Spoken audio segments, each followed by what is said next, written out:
No,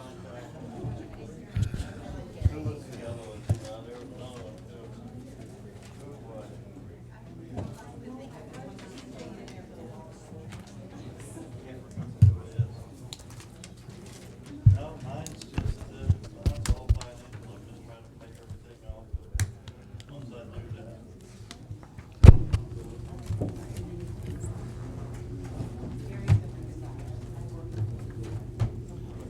Okay, I would like to call the regular city council meeting, March 22nd to order.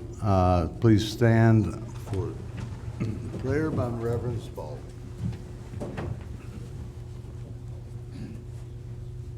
Dear God, creator of all there is and ever shall be, we ask you to look down upon our little city, blessing it, granting our council the wisdom to make the proper decisions for all the residents in the city. We ask that you guide them to make true decisions that will work out for our highest good. We ask for a blessing of the city and all the workers and all the residents. For this we are thankful. Amen. Amen. I pledge allegiance To the flag of the United States of America and to the republic for which it stands, one nation, under God, indivisible, with liberty and justice for all.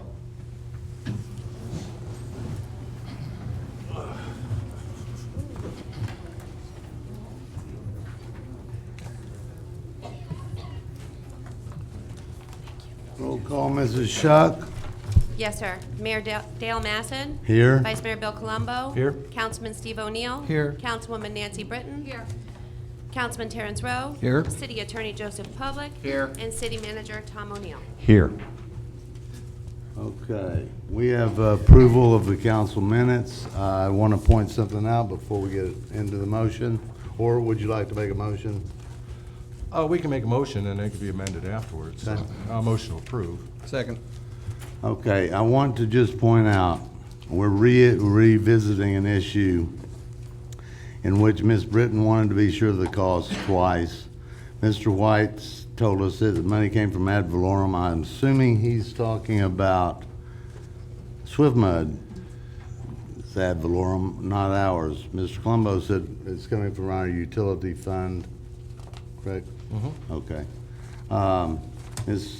Gray was in favor of a workshop, was voted down 3-2. So with that, we have a motion and a second. Is there a specific amendment you wanted in there? Not particularly, I just You wanted just to want to point that out. Okay. All in favor? Aye. Aye.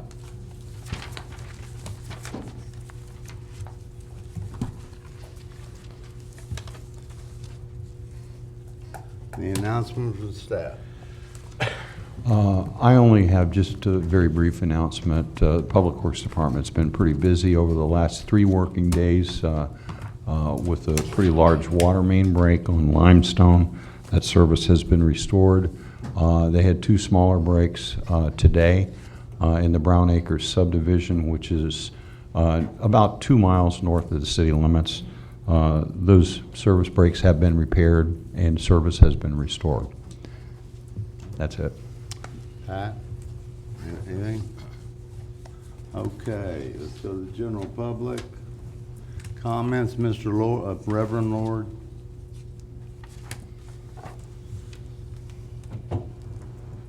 Is this on? Please, Mayor, the only one to reverence is Jesus. Leonard's good. I just pastor, so please don't call me Reverend. That'll be fine. But thank you.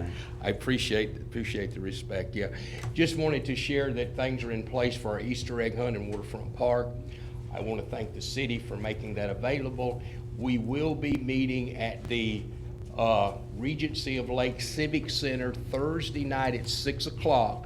And there's where we'll be setting all the games together and everything. So if anybody's interested, they could be there at 6 o'clock Thursday night over at Regency Lake Civic Center. That's kind of the corner of Embassy and Little Road. Also, if you want to help, we'll be there at 8 o'clock to start setting up. We're looking for a good time. Volunteer Way has said they'll have at least 1 pallet of candy. and hopefully 2 they'll deliver to us. And of course, we'll be celebrating the resurrection of Jesus Christ. Most of our nation's history is centered around our calendar of our celebration of what God did through Christ, just like Thanksgiving when they come to freedom of religion and they fought for the scriptures and Jesus. So is Thanksgiving. Of course, Christmas is his birthday. Many don't know our independence was pretty much led by the pastors. So it's a great celebration. I appreciate y'all and thank you. And I think all of us know together that there is a loving God that sent his son and died for us. And without him, it says we're without hope and without God in the world. But thank you and God bless you, council. Okay, thank you. Sandy Spalding. Pat. Reverend. Sandra Spalding, 8207 Old Post Road, Port Richey. Came to my attention that our city manager has given his resignation as of March 14th. I personally, and I know a lot of our residents, wish you the best. We heard that you're going to go to Newport Richey. May I yet, I think that's always been a soft place in your heart. Always has a soft place, but I do wish you love and light. And I hope you're very happy. I'll leave you with that. Thank you. Thank you. Thomas Brown.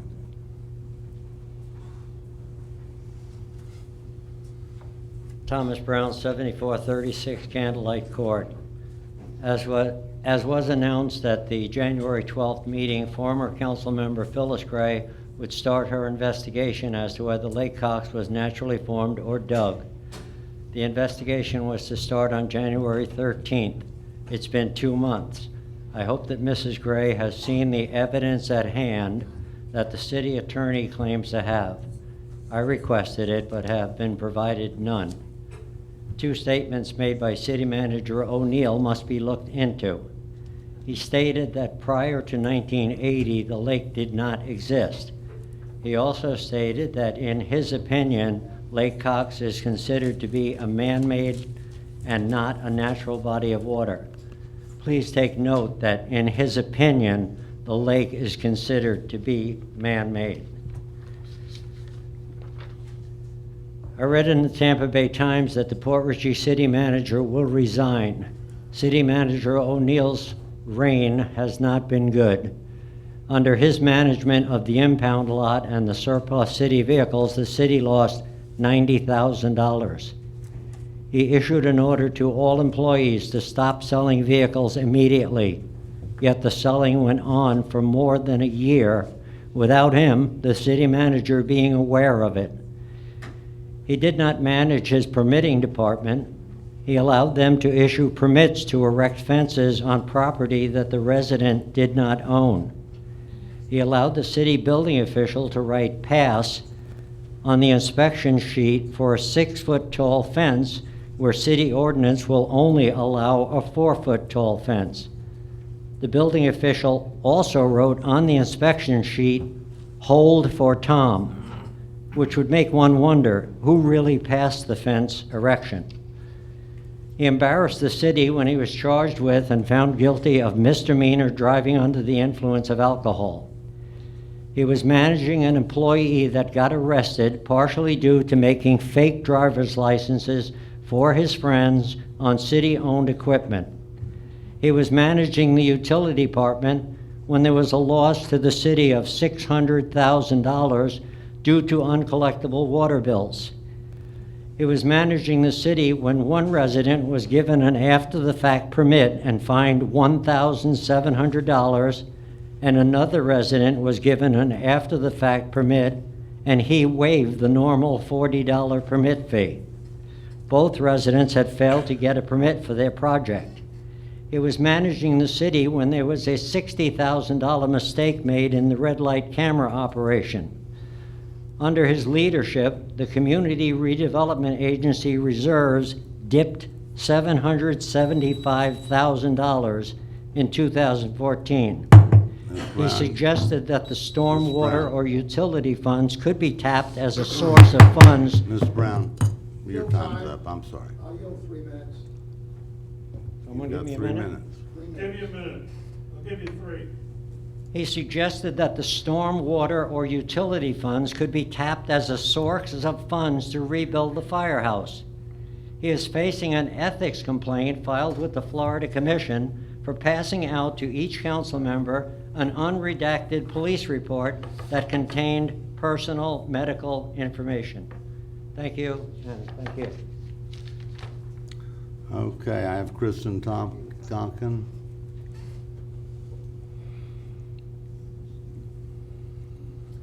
Greetings, Kristen Tonkin, representing the Bayou Business Association, P.O. Box 1398, Port Richey 34673. I wrote you an email a couple days ago regarding the West Market area and the Harbors Initiative that the county has in place. It's the 20-year plan. I would like for you to be more involved in this. I've seldom seen many of you at those town meetings and preliminary meetings within the county. It's something that we really should strive for. The county planners are actually looking at Port Richey as their starting point because they know that the project is from the county line to county line and take like an imaginary line from Little Road over to the coast. That's their focus. So we're like we're at the front and center of that city of Port Would you Richey. say the boundaries again? The boundaries of the plan are county line to county line on the US 19 corridor, and take like an imaginary line from like Little Road over to the coast, Little Road west. They're going to redevelop, they're trying to start initiatives that will redevelop those areas. They want to bring in infill, take away some of the unsavory sections of like Holiday and some mobile home parks that are actually like on the west side. They're going to try to get like people to come in and build, updated homes, townhomes, regular single-family homes, and so forth. So this is a 20-year plan that they have. It's already in place. It's been in place for about 5 years.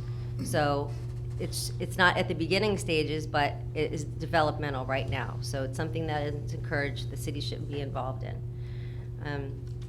And then I pointed out a couple grants. I gave the information to the city managers, and they're looking into that. One of which is a land water conservation fund from the EPA.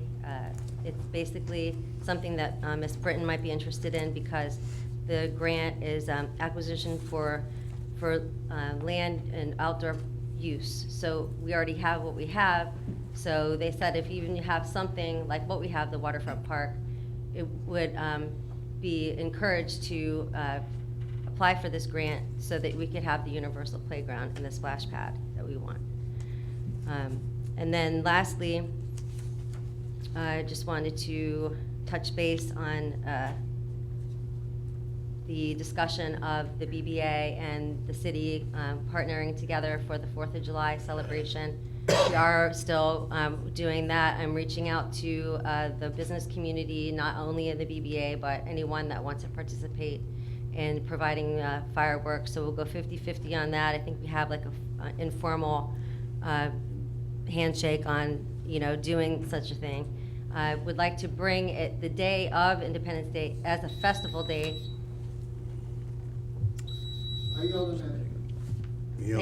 Okay, as a festival day, so that we'll have vendors and such, and I would like you to put in your minds, I guess I'm gonna have to come onto the agenda one day soon and ask if we could have a wet zone. I wanted you to think about that, having a wet zone in the waterfront district. That means we could have a beer truck, raise money for the beautification projects of the Cody River Bridge, and the BBA wants to replace the gates at Waterfront Park because they need updated and do landscaping and such around the waterfront district, the WOD overlay district. And that's pretty much it. Thank you. Kristen? And thank you. Would you like to agenda that 4th of July fireworks? For the next meeting, probably would be a good idea. Tammy, would you do that, please? Because I have to get that license to sell beer, I have to go to Tampa to get that. Or would you rather us wait? If you'll contact me, I'll put it on the agenda when you're ready. Okay, do that. Thank you all. Okay. Mr. Franco. Philip Franco, 5021 Ward Waterside Drive. That's an example of how a meeting should be run, a committee reporting, and I thank you. There was some controversy that I heard about the facts that I gave 2 weeks ago about taxes in this city. I assure you that information came directly from the county, not from my count. I also am more than glad to supply notarized statements of Mr. O'Neill talking about the crazies that now come to council. But it's no problem because he now controls the vote. I resent that terribly. Thank you. Oh, real quick. Taxes again. Our mobile home park, you're not going to believe it, $129,000 in taxes. That's $13,000 less than Sandville. Thank you. Anyone else from the public? Ms. Gray.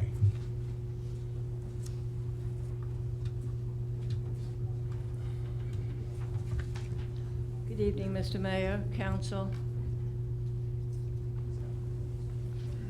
I am reading this on behalf of Artie Giamarino, who lives in San Pebble, otherwise known to all of us as Artie G.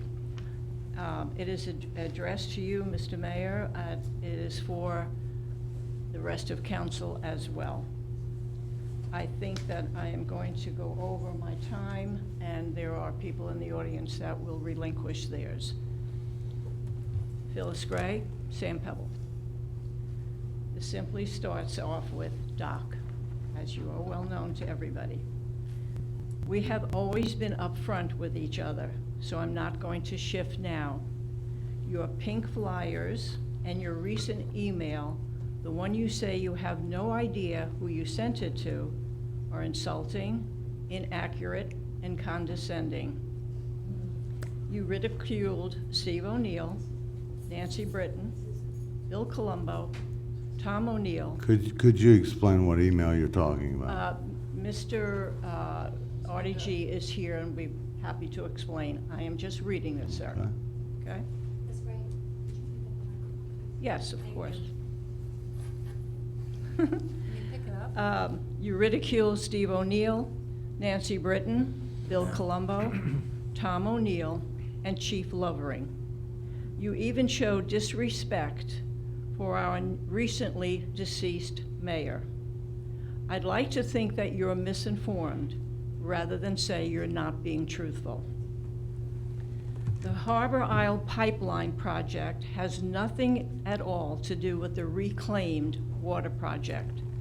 It's wrong to say that Tom O'Neill is out of control and has already started the reclaimed water project when you know that's not true. The truth is that the water main is being replaced because of leaks that caused the city to buy more drinking water from New Port Richey. I have lived in Port Richey for almost 20 years and can say without reservation that Tom is head and shoulders above the parade of managers we had in the past. It's obvious that you want to see him fired. Should the candidates you support be elected, Tom will be gone, only to be replaced by your choice of old blood. You keep saying you're not looking to dissolve the police department or fire the chief, but you go out of your way to try to embarrass him at every opportunity. You never acknowledge the cost-saving measures that he brought to the attention of council. He follows your 25% directive, but you refuse to recognize his accomplishments. When I questioned you about this oversight, you said you had no recollection of what Chief Lovering said at the meeting about shifting duties from police officers to civilians. In my 27 years as a police officer and detective, I've worked for no less than 8 chiefs and a similar number of police commissioners. They ranged from a drunken racist to men of vision and accomplishment. Our chief is on a par with the best police administrators that I have ever worked under. You're sitting on a gold mine, Mr. Mayor, and don't realize it. Your pink flyers, although confusing and contradictory, point out all your years of effort and the tremendous expense to the city for the dredging project, a project you said you wanted completed. But once elected, dredging doesn't go from the front burner to the back burner, it gets knocked off the stove. You led people to believe that dredging was finally going to happen, when in fact it was just a vote-getting ploy. The reclaimed water project is scrapped because you don't like the wording of the proposal. Did you suggest rewriting it or having it clarified? No, you killed the project with scare tactics. It's very noble of you to test the reclaimed water at your own expense, but is it really necessary? Do you think the people giving the demonstration were lying to us? They explained over and over in very simple terms about the quality of the reclaimed water and the benefit to the city of Port Richey. The way you treated them was appalling. You were rude and insulting. The bottom line is, if it benefits Sand Pebble, it's shot down. You worry about 50% approval? More than half the population of the city lives along the proposed route of the pipeline. Add to that the other developments that are planned, and you have more than enough support. You counter with, "We don't have the money." And in the next breath, you say that rebuilding the recently demolished pier should be given some thought. Inaction is the reason that Port Richey remains a dot on the map. Projects are started but never get completed, especially if they benefit Sand Pebble. While we're on the subject of Sand Pebble, let me clear up several misconceptions about the, quote, rich people behind the wall. Sand Pebble is a community that includes 264 condos, 37 townhomes, 24 homes, and 31 lots at Harbor Point, and 2 homes and 5 lots at Paradise Estates. You sent me a spreadsheet showing that Sand Pebble paid approximately $300,000 a year in taxes. When we met to discuss this and other matters of concern relative to Sand Pebble, I showed you that your figures were inaccurate.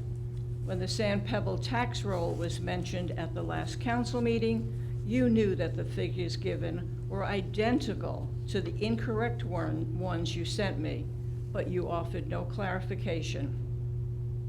The 264 condos and 37 townhomes pay about $1,600 as homestead and over $2,000 for non-residents of Florida. Using the lowest figure, it equates to about $480,000. Add to that the taxes paid by Harbor Point and Paradise Estates,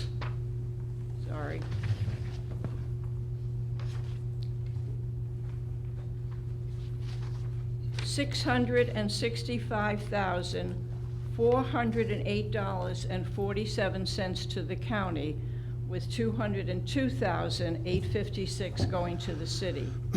You have a lowball figure of about $700,000. I'm in the process of getting the tax figures for the condos and townhomes.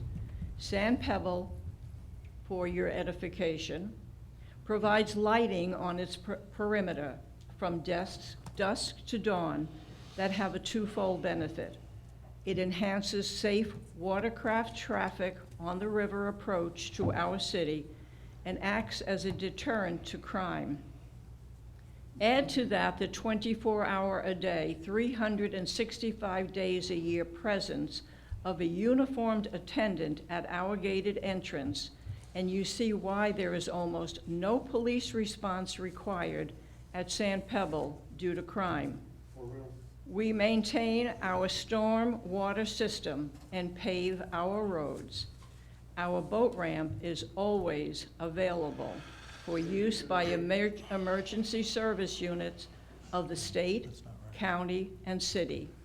It's also available to anyone in case of a boating emergency or to pull boats to safety in the event of storms or hurricanes.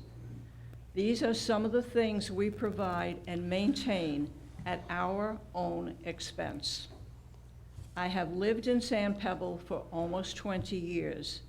Can you or anyone in this room tell me what the city has ever done for San Pebble during that period? Parking lot. Is that it? That is it, sir. That is the biggest bunch of garbage and erroneous crap that I have ever heard.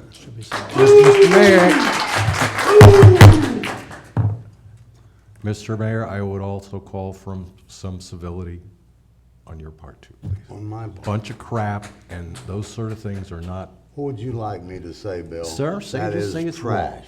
Just say it's It's wrong. trash. You believe it's wrong. I don't believe it's wrong. When did I send out a pink flyer with all of this? I don't have. When did that happen, Artie? Are you serious? I'm very It serious. happened when I was in Europe. That's when it happened. I don't know when you were in Europe. And you Excuse put me. stuff in there- Point of order, let Artie come up. Sure. No, I don't. Get up there. You're running your mouth. This has just turned into a joke.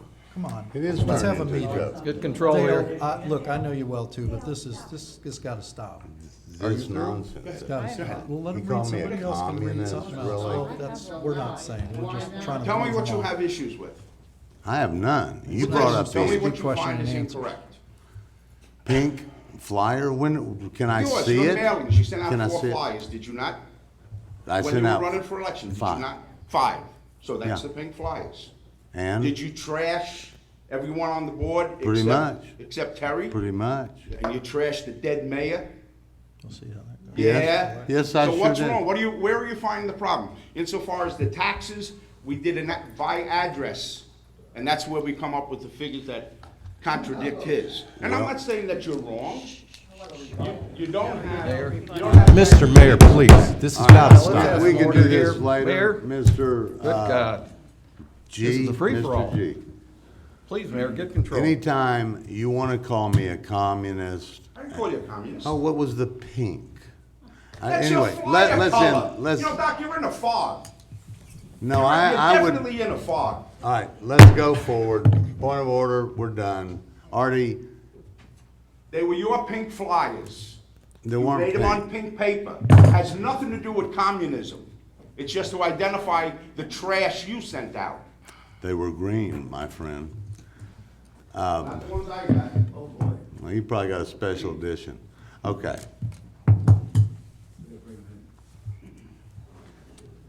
We are at, We got other people on the sign-up sheet, Dale. do You're we? still on the sheet for public comment. I'm not sure. I don't Did think we have so. any more? I was just checking. No? Okay.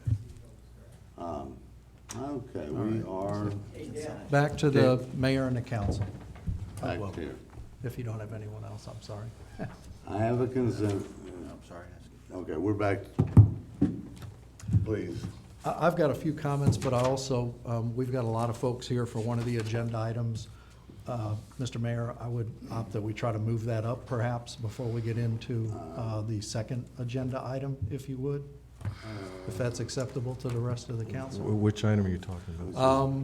Well, And we've remembering got- the second agenda item is just a consent agenda. I mean, that's a 1-minute affair. I'm talking about, yeah, that's agenda item number 1, that's fine, but I think agenda item number 2, if that could be moved down.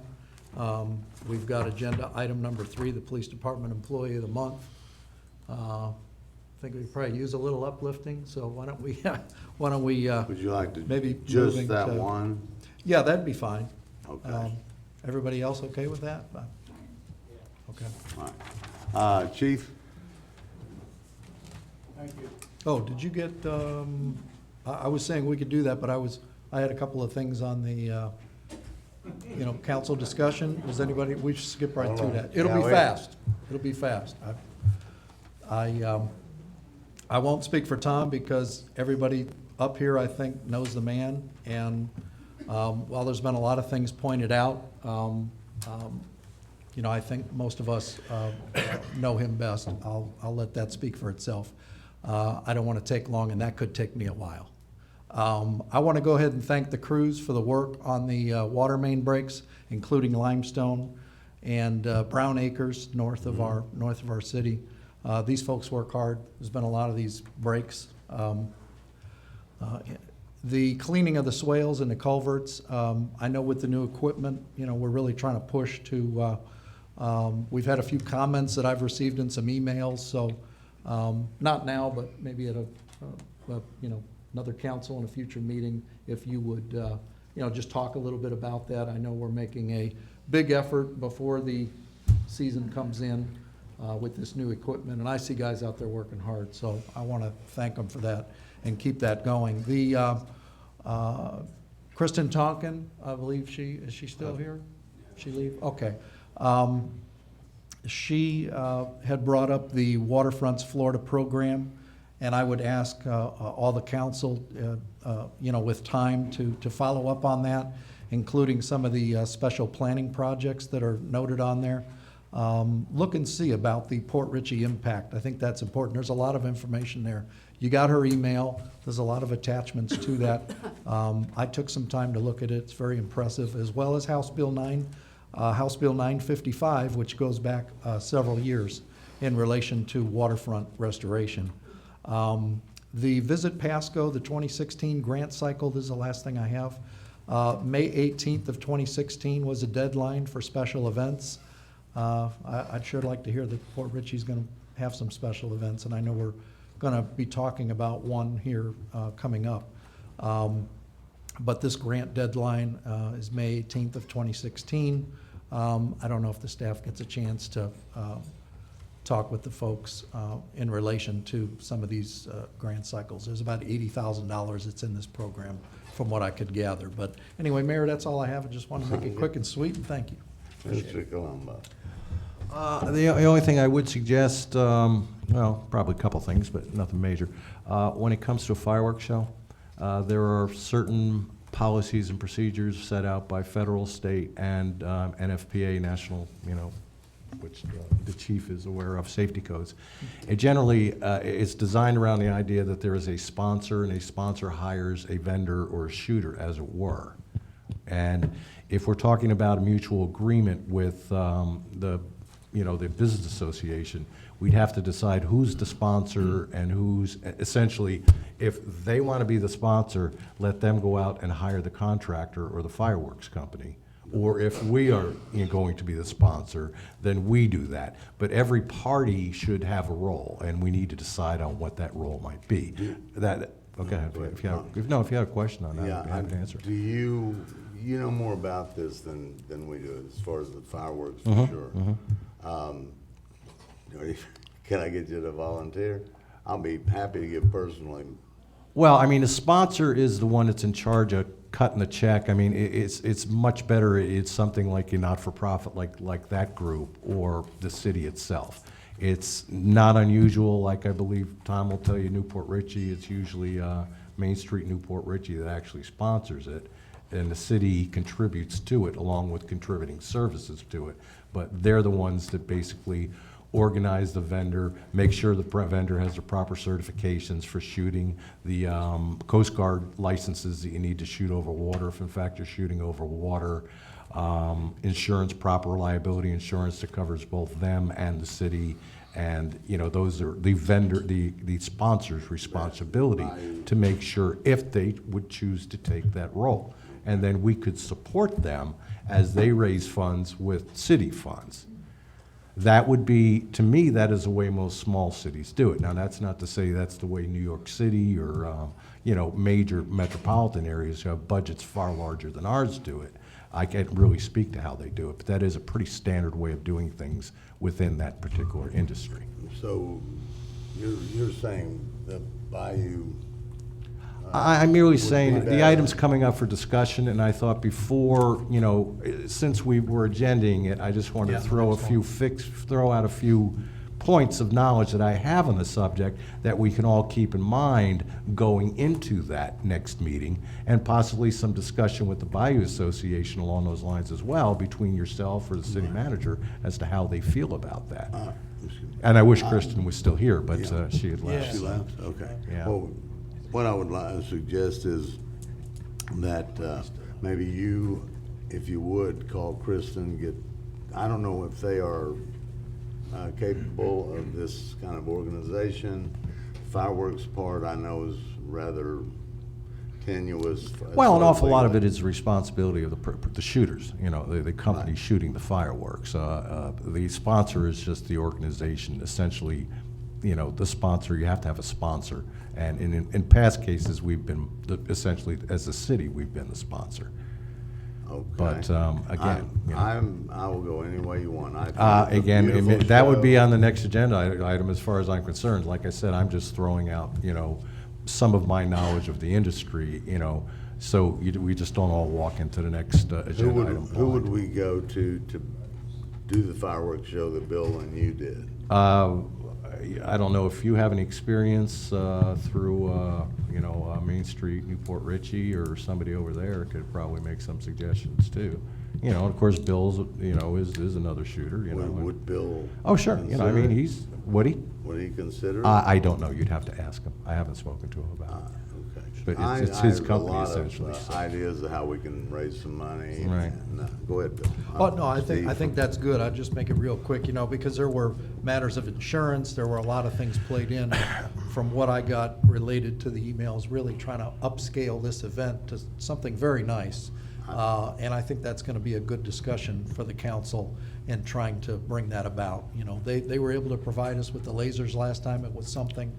And I think all of us are really reaching out to try to make this special. So obviously, reaching out to the community for funds, et cetera, will play a large role. But there's a lot tied into Well, like it, I like said- Bill says, Yeah. with insurance, with fireworks, with, you know, it all sounds good, but there's a lot that needs to go into And it's the place. time to do it, because, you know, Yeah. last Early. minute is not the time to go asking fireworks companies when they're Mr. O'Neill, shooting. any thoughts? I've had a discussion on this, just preliminary, with Mr. Bennett. That is the last fireworks show. He was the vendor that supplied the fireworks. You know, if you want to discuss this the next time, I think the ideal way to work this out is for the business association to raise the private funding and contribute to the city's expense, and then it would be the city that put the show on. That's what we did the last time, except the city did it on its own. Right.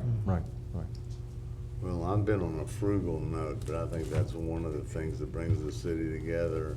4th of July, people come from Again, everywhere. I didn't mean to, you know, hijack this portion of the meeting with an agenda item we're gonna put out further, but the only other one thing I wanna add, and then I'll relinquish the microphone, is please, everybody, including all of us up here, let's keep it calm, let's keep it down. No shouting from the audience and no shouting from up here.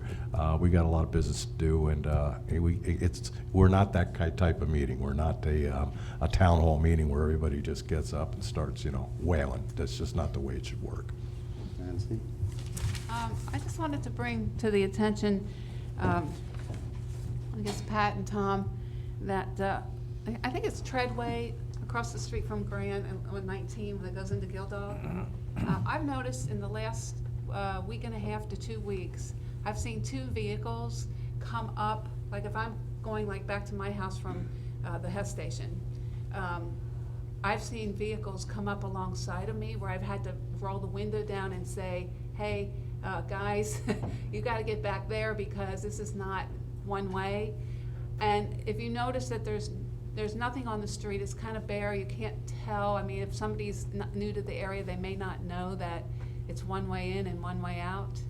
So could we do some striping over there? And because we had a vehicle come off of 19, and the vehicle that was in line that was ahead of me the second time had to completely back up, and I heard him go, oh, you know what, you know, and back up and get out of the way. But I mean, it could potentially cause a huge accident on 19 and whatnot, so hopefully we can get to that right away.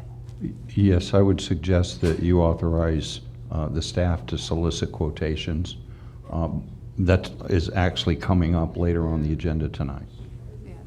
that'd be great, because, you know, I'm, to see two in like 2 weeks do that, that's bad. So if we can authorize that, that'd be great. Any other thoughts? Okay. Have the consent agenda. Do I have a motion? Motion approved. Second. One question, Tom, are those, series, are those the bond payments? Yes, it is. Okay, water bond? That, I believe, one of them's water, and the other one is the building. Is this bill? Yes. Okay. I have a motion In a second. and a second. All in favor? Aye. Aye. Okay, next we will skip to the police department, employee of the month. Thank you.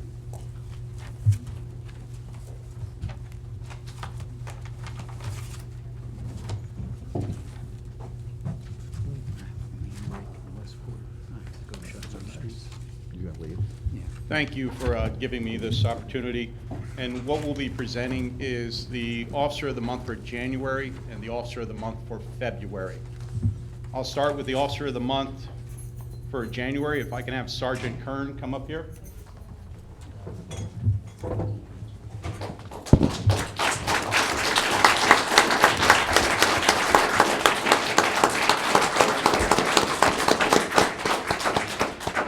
Sergeant Kern is being recognized as the Officer of the Month for January for his leadership and initiative. During the month of January, Sergeant Kern orchestrated and helped develop 2 police operations within the city that were very successful and still ongoing. Sergeant Kern initiated Operation Move Along after he became aware of a problem where several of the homeless in our city began loitering, camping, and sleeping within our parks.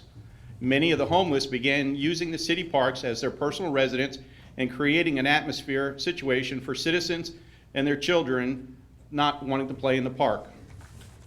Through this operation, Sergeant Kern and others utilized City Ordinance 20-96C to take back our parks, which allowed our citizens to enjoy and feel safe in the park once again. Again, that is ongoing still. His second operation is Safe Streets. It is an operation that established a partnership between the Port Richey Police Department and the local business owners within our city limits. Local business owners were provided their emails, addresses to the police department, which in turn allowed the police department to directly communicate information related to crimes, missing people, and others in a more efficient and effective manner. It was developed to create a more cooperative and collaborative approach to deterring and detecting crimes that affect the businesses and the city, and this also provides more eyes and ears for the police department. This is an ongoing operation that will continue to build relationships between the police department and the businesses. Sergeant Kern also took the time to research and develop new awards, recognitions, and protocols that he presented to the chief and the assistant chief that will be implemented in the near future.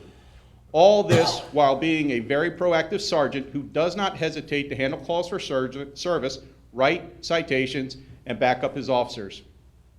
Sergeant Kern leads by example, works hard every shift to make a difference in the quality of life for our citizens and businesses in Port Richey. For all the hard work and dedication to making the city a better place to work, live, and play, he is awarded the Officer of the Month for January 2016.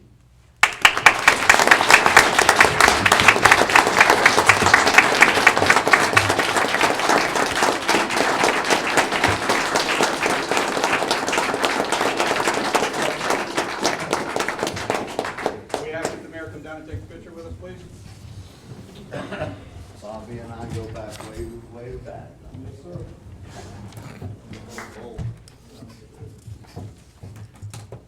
About time.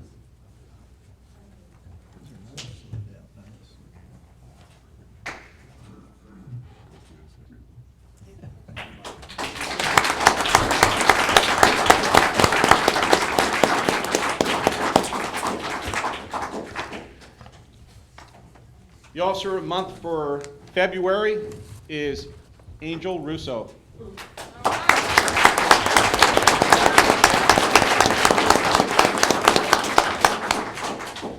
I apologize, I made this in 18 font, but my arms still aren't long enough.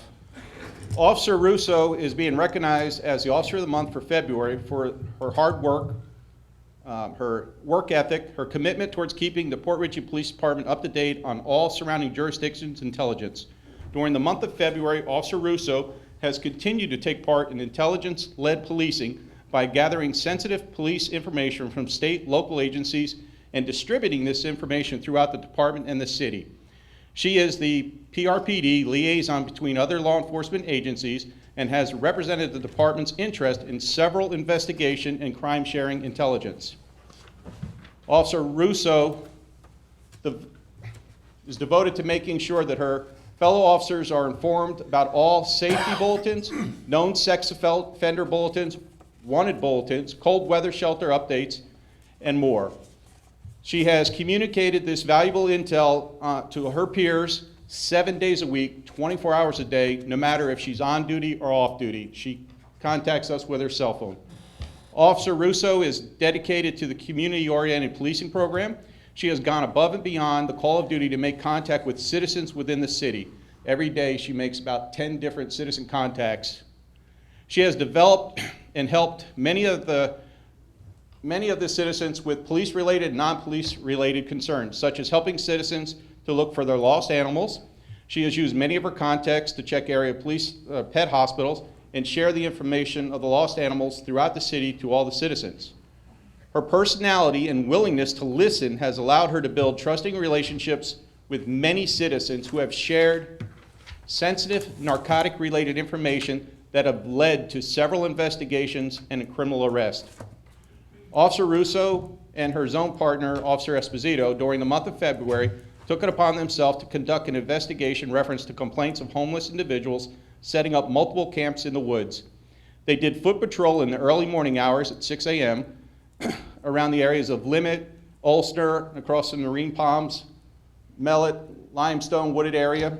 They were able to confirm active camps in the southwest corner of Olson and Lemmet, and both such entrances off of Osner, and an active camp off the south entrance to Lemmet 2.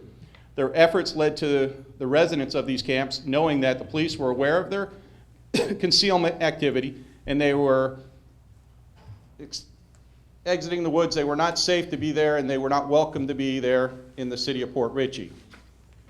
For all her hard work and dedication to making the city a better place to live, work, and play, Officer Russo is being awarded the Officer of the Month for February 2016.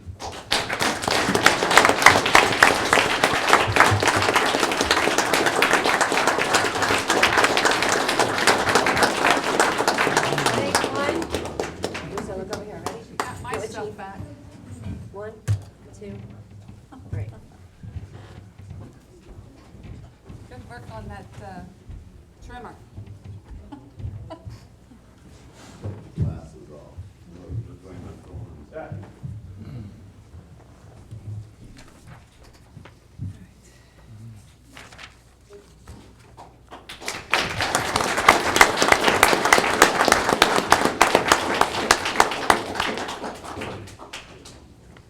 And if anybody, she actually helped solve a case this past weekend. If anybody's missing their tailgates, the Ford F-150 or 250, we had a guy that was stealing a bunch of them, and she helped get them to cop out to them and recovered several of them.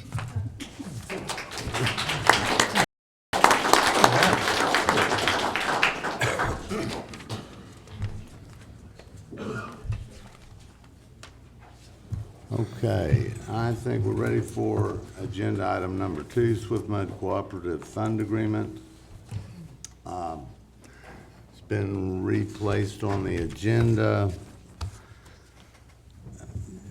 I'll take this up. Is that correct? Generally, unless the city manager had anything said, to say the person requesting the agenda item, it would kind of swing over to them, but I don't know where Nancy is right now, so. Well, I have plenty to say. I'll start, if you don't Sure. mind, I and mean, we'll wait everybody's- till Nancy gets back. Ms. Britton put this back on. As I pointed out at the first of the meeting, during the minutes, Ms. Britton asked twice that she would like to be aware of the cost. I think that's a reasonable thing I as well wanted to know that. To my knowledge, there's no new information, so I'm not sure why this is back on, but I'll turn that over to Ms. Britton. Okay. After the last meeting, I was in contact with SwiftMud. I did have questions. And I wanted some things answered. I discussed some things with SwiftMud, and I made the determination that I feel that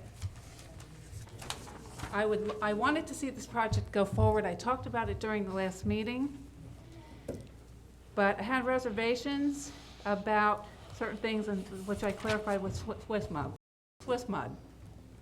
So therefore, I would like to make a motion to approve this project, because I really feel it's the best thing for the city as far as we have 4 wells. We may not be able to have these wells continue if we're drawing from them constantly. I think it's a good way to save a lot of water. Sort of expected that we would know who they are. Mr. O'Neill? I sent the information today to Sal Licari, and he indeed read it to you by email. That's all the information that we have. Keep in mind, the 50% connection requirement is 1 year from the date of completion of the project, and that's estimated to be 2018. So we're supposed to be able to get people connected by 2019. Plus, this is coming from our water department, and I think our funds are pretty secure there. So this is Yes. this is a good going forward project for This project would, conservation of water. it would be proposed to be funded by water and sewer impact fees and operating expenses. And as you saw in the report today that I distributed by email, the current reserves of the water and sewer fund are $947,000. Any, Ms. Rowe? Well, I'm still against this project.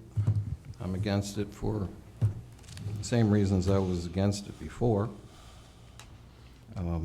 I know I'm going to waste my breath here, but I believe it has ecological impacts.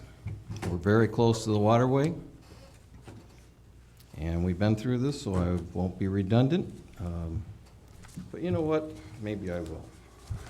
I want to read you something that I got off the internet on reclaimed water. And these things are in reclaimed water. Salinity, a chronic problem which needs to be managed in all irrigation systems, can result in reduced plant growth, plant damage, and can impact on freshwater plants and invertebrates in natural ecosystems if discharged directly with little dilution. Most common salts are sodium chloride. Now there's talk about solids. Excess sodium in recycled water can cause soil dispersion, swelling, reduced water infiltration, or heavier textured soils. This can be difficult to remedy. Sodium can be toxic to some plants if it accumulates in soils and ongoing irrigation.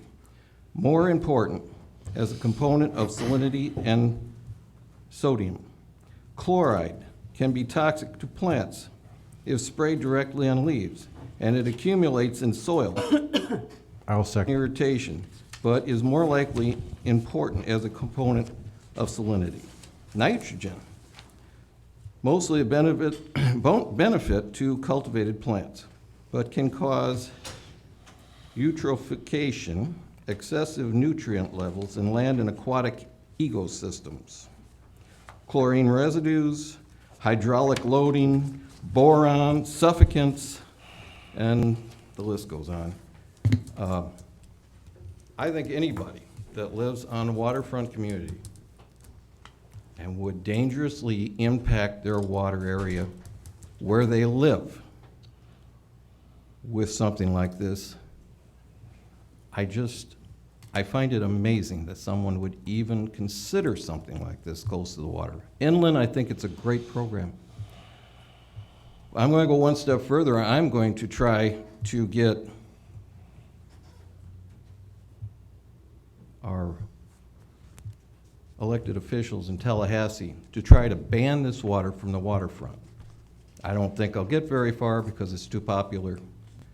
But I know even SwiftMud has been criticized and has been in trouble lately, so I have to wonder, Where are we being led? Why are we being led this way?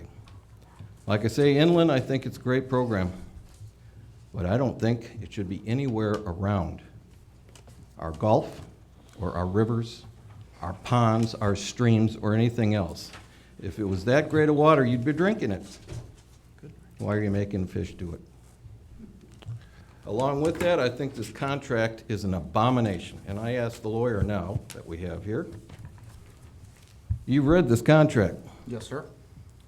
Do you think it favors this city in any way, shape, or form? No, sir. It's a very one-sided contract. Thank you, that's all I need to know. Well, okay. I was just gonna say, as Mr. Rowe pointed out, you know, we're all pretty much where we are in this subject. We have discussed it many, many hours, not just the several hours that we discussed it at the last meeting, but at a number of meetings before that. I don't think there's a single thing that's gonna be brought up that hasn't been brought up ad nauseum over and over and over again. So I would just simply say that we're reconsidering a motion that is a duplicate of the motion made in the last meeting, and the facts really haven't changed. Of course, you know, the internets are the internets, and, you know, anybody can find what they want out there. But bottom line is, I've been confident in the program all along. I still am. I'm confident with what SwiftMud said. I'm confident with what the county said, and I'm confident this is by far a project that's in the best interest of the future of our city. And I'll leave it at that. Okay, I'm going to take the floor for a second, Steve. I know you're ready as well. As far as I'm concerned, for the public, the $459,000 grant is, we put up all the money first. They, at their sole discretion, repay us. The biggest reservoir in the world, or whatever they called it that we have here in Pasco County, was, by the way, the $459,000 comes from no engineer, no architect, no professional that I know of.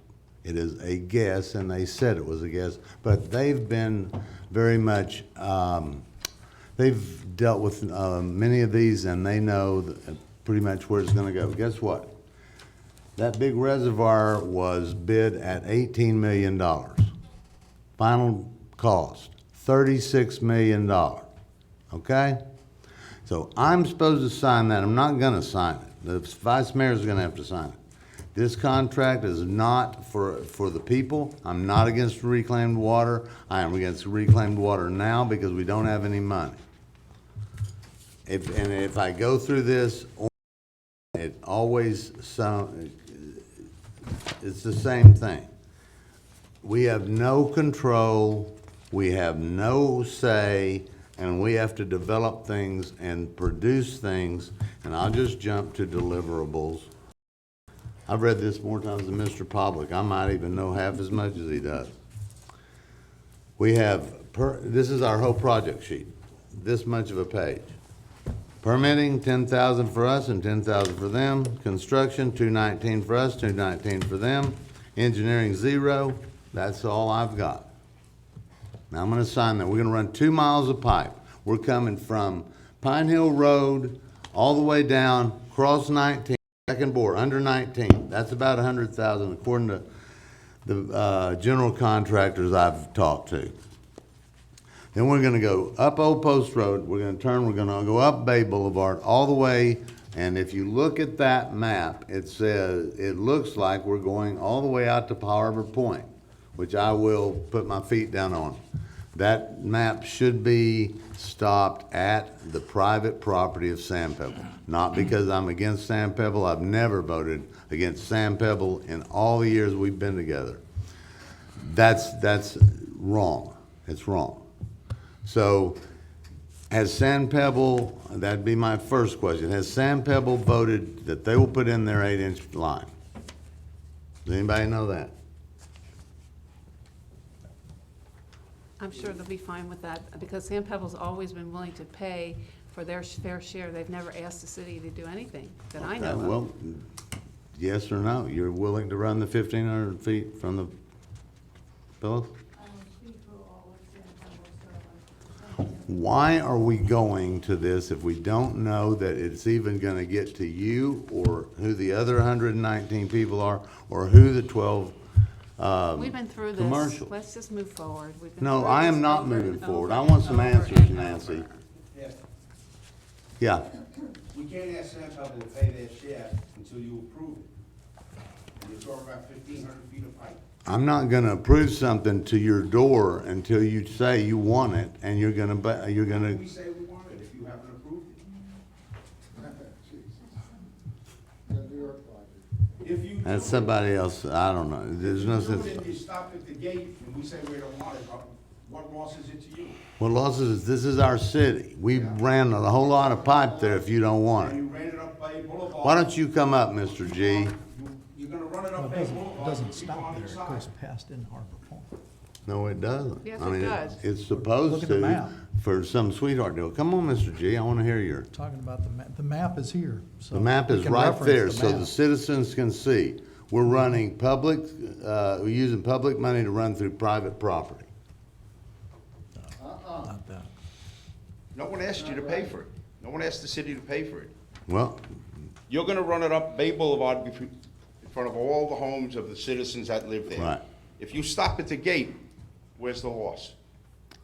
we have a minimum measurables of 339,000 gallons a day we have to use in order to complete this contract. We're gonna pour $339,000 of wastewater into the Gulf. What are you gonna do with it? You're missing what I'm saying. Just say San Pebble says they don't want the water. Right? You're Then losing we've blown a 300 contract. The fact of the matter is you losing the bulk of the people that will use it if San Pebble refuses. What I would ask you, can you get a price on what it costs to run 1,500 feet of pipe? I can't even get a cost on what it runs from Old Pine down to here. Okay, so I can't go back to San Pebble and say, listen, approve, we're gonna pay for the pipeline, and they say, how much, and I don't know. And that's exactly what you're asking me to do. No, I'm not. The city, all the residents, we're gonna run this pipe, but we don't know how much it'll cost. Tom, do You you have have any Tom idea? comment on that? Can you have Tom Please. comment on that? I mean, he's gonna be Well, the expert what here. we have in front of us is an agreement that is not a financial commitment, and it does have estimates in there that are engineering estimates. I got them, and then I added 20% for contingency to make sure that we covered inflationary pressures and so forth. You know, there's a variety of different things, as Councilwoman Britton discussed earlier. The city could elect to run to the gate and request that Sand Pebble pay 50% of the cost, or Sand Pebble and Harbor Point pay 50% of the cost of running past the gate.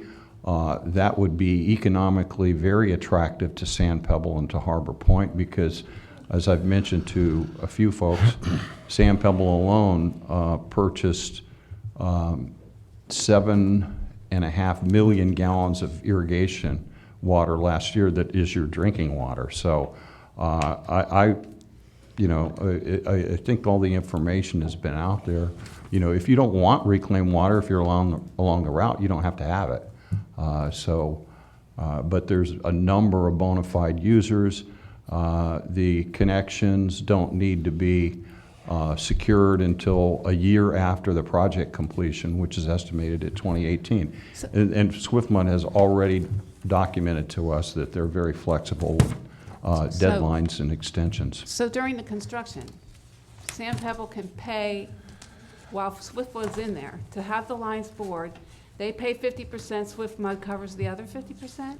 Yes. I don't see Sand Pebble in this contract. It's not.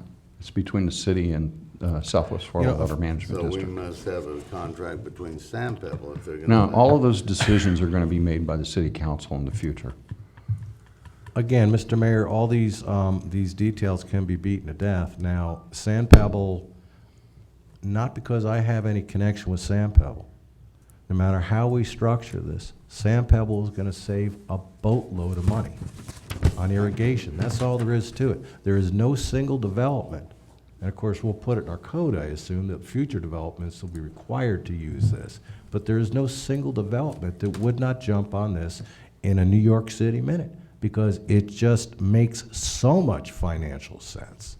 So the idea that we're gonna run that sort of savings, that potential for savings, to both us, but mainly to Sand Pebble, out to them, and they're gonna reject it, I personally would guarantee you is nil. I mean, I just cannot imagine that happening. Now, we can't have, in any project we do, it nailed down to the penny. And to be perfectly honest with you, the assumption of cost of laying pipe being compared to building of a reservoir, which is extremely separate in its design, did they run over budget? Yeah, I guess they did. If you say so, I'll trust you on that one. This is not building a reservoir. Building reservoirs in today's world, especially with the environmental laws, is extremely difficult. Running a pipe, Tom's run a lot of pipes, and so had the guy from Swift Mud. There's nothing unusual about this running pipes across 19. We've done it before. So again, we can raise questions about every minute detail of every single project. There's certain points when you come up to important projects, and you got to do your homework, which we've done. You look at it and you decide whether you like it or not, and then you vote it out. And if it's voted for, then you go forward with it. But this, to me, is a good thing for the future of our city. For the future, I would agree with you. I'm not against reclaimed water. I will say this, we have no cost analysis from the water department. We have no bids. We have nothing more than a guess. Maybe it's not apples to apples, but they guess pretty bad one time. Why are we so reticent to get a bid on this? Well, we discussed that in the last meeting. It costs money to go out to bid, and if we don't have a contract, we're paying the full boat on the cost of that bid Have project. you read this? Yes, sir, I have. They are not required to, at any time. It's at their sole discretion. If they like our bid, they may give it to us, they may not. And I could go the other way and say that, they've made a lot of agreements, not only Swift Mud, but probably other water management districts in Florida, and I don't hear cities screaming and yelling about it, saying that, they got an unfair deal in the grant with them. Now, do you hear complaints about Swift Mud? You hear complaints about every government agency. So a lot of people don't like Swift Mud simply because it's a state agency, and they'd like to see all state agencies disappear because they cost money. So, do you hear comments against Swift Mud? Sure you do. But I'd say on the issue of reclaimed water, they've done a stellar job for a great number of years. That is also debatable. I would like to know from Mr. O'Neill, how much have we expended on this project so far? Man hours, money? We've spent staff time. We've spent no monies to outside consultants or vendors on this. Okay, so we have spent staff time, but that's money. Okay, that's not reimbursable. I don't know, I've never done a backwards deal like this. I wouldn't do it. I don't think anybody else in their right mind would do it. Swift Mud told us that we could do this anytime within a year. We can hold off and look at it and get some estimates and do our homework, which we haven't done. You can't tell me who the 119, one person up here can tell me who the end users are, 119 and 12 commercial. Nobody. Like I mentioned, that's been sent to you Well, toward the end of the day. That's You'll have it. kind of a little late, Mr. O'Neill. Well, we were just asked. So, we did the best we could. Well, we're not to the public yet. We're still up at the council. No, we're not to the public yet. You wanna go? Doctor's still, Yeah, I'm So still I'm had still a few other, I can't even, I think I'm in Groundhog Day somehow, but we are required to water our lawns, Sand Pebble lawns, whoever's lawns. I am not against Sand Pebble. I hope they make money or save money. We have to pour out 339,000 gallons a day. Can we do that with 119 end users, 12 commercial? And Mr. O'Neill told me at the last meeting, 450,000 gallons a day, soup to nuts, what we spend, what we use in this city, from showering to shaving to the rest, 450,000 gallons. Now, where are we gonna use 339,000 gallons? Anybody? The agreement does not require that. It doesn't? Why does it say it? It is a goal and is stated by Swift Mud as a potable water offset. We're not required to use 339,000 gallons a day. It's simply a goal. It's not a milestone. It's not a contractual requirement. I'm going to have to call on that one.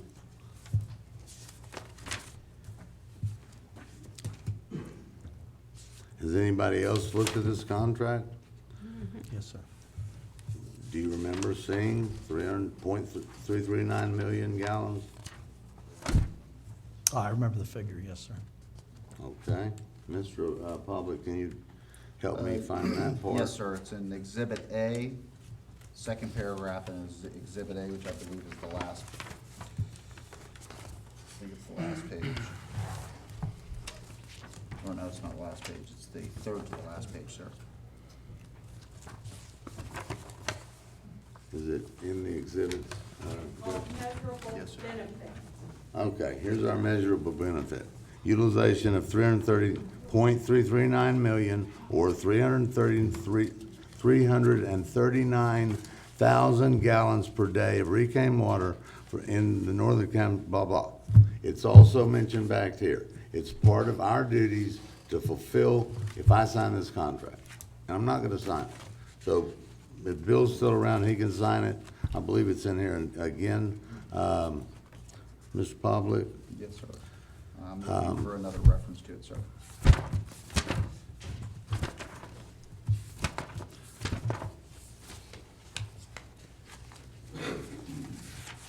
okay, we don't know that one. I'm sorry to the public. I didn't think I would have to be an engineer today. Measurable benefit. That's on page 4, Joe. On page 4, I also found it referenced on page 7 at subsection 6.2.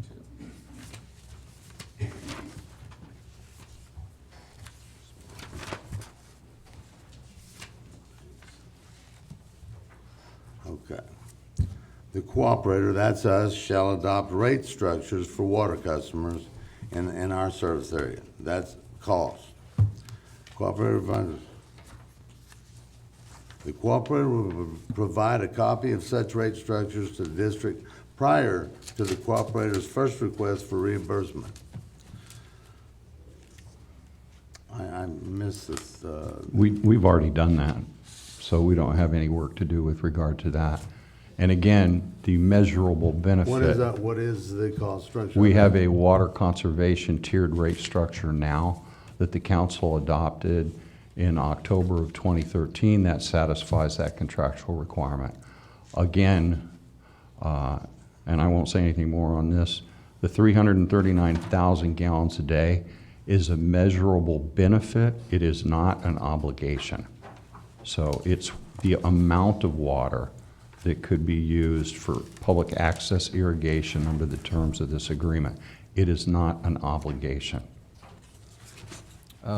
If I may, Mayor, let me ask this Please, question. We're give going to me be getting time. this water from Newport Richey, is that correct? Was that? We're going to be getting this water through Newport Richey? Yes, sir. How much are they going to require us to buy every month? We have not yet approved an agreement on that. Oh, so we don't know that either. Well, it's hard to approve an agreement when you don't have an agreement with SwiftMod. Well, I think that's a think common we question could they could assume answer we us had if we're that going to buy agreement. water from them, especially reclaimed. And since they have an abundance, as you said in the past meeting, they have too much water and they need to get rid of it, so let the suckers in Port Richey buy it. I think that's well said.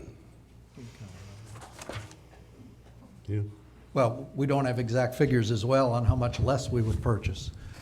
We also Right. don't have figures related back when with the wells and the saltwater intrusion as to the impact that we had at that particular time. But I can assure you, if you look back at the statistics on the Excel spreadsheet that has been provided you in your email, you would see that back in 2003, we were purchasing much more water. I wasn't on the council at that time, neither were you, but you might look back at some of those statistics. I'm going to explain I that would in a minute. reserve my comments till after the public comment. If I could Okay. just have Well, a I'm few going to words, give the and public then some I'll basically information that we punt on don't my have. position. The parties acknowledge the project was approved for funding by the district based on the resource benefits expected to be achieved by the project, the measurable benefit. The parties also acknowledge that the cooperator is solely responsible for implementing the project in such a manner that the expected resource benefits are achieved. If at any point during the progression of the project, the district determines that it is likely the measurable benefit as set forth in the project plan will not be achieved, the district shall provide the cooperator 15 days advance written notice that the district shall withhold payments to the cooperator until such time as the cooperator demonstrates that the project shall achieve the required resource benefits. That isn't a...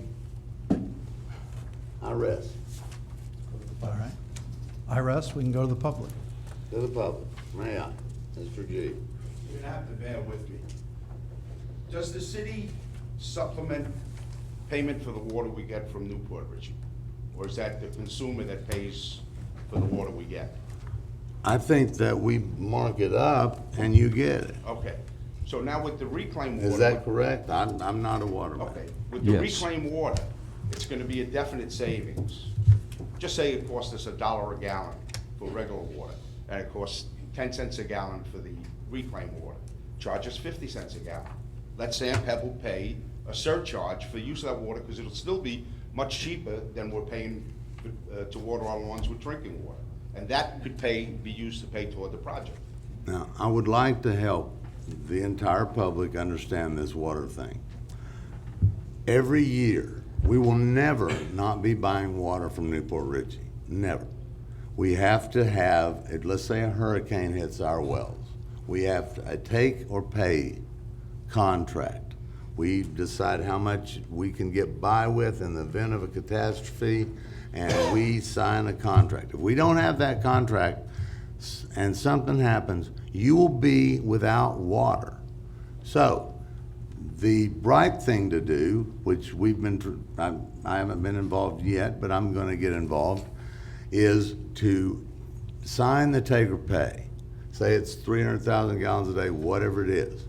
We go through the contract, 3 months out, we take the water, rest our wells, take the water, and pay for it. We have to have it. It's an insurance policy.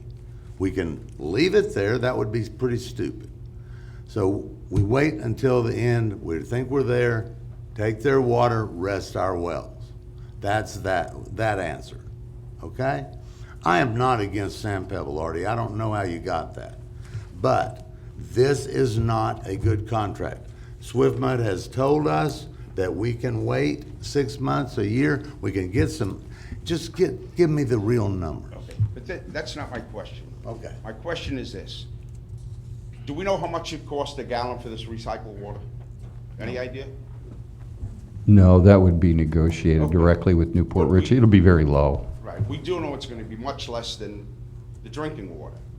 probably 90 to 95% less. Okay, so that's pretty good. We're talking about $1 a gallon for drinking water and 5 cents a gallon for the the recycled water. So now you charge us 50 cents for it. It cuts our water, irrigation water bill down in half. I'm not sure that's the way it works, but You can make it work that way. You just say, we'll give you this water, and this is what you're gonna pay, and it's much cheaper than watering your lawn with drinking water. we'll have less- Artie, I'm just gonna forget the past right now. I don't know how much it will cost to run that pipe from there to there. And I understand you think, well, let's just sign the contract and find out. I don't believe that to be prudent. That's not what I'm saying. What I'm saying is, the city can make money on the recycled water. What'd you say, 700,000 gallons, 7 million gallons of water we use for lawns? Look, now you'll be, That's the questions I wanna know. Does the city make water? How much does it cost each person to set? What's the meter cost? What's the running it cost?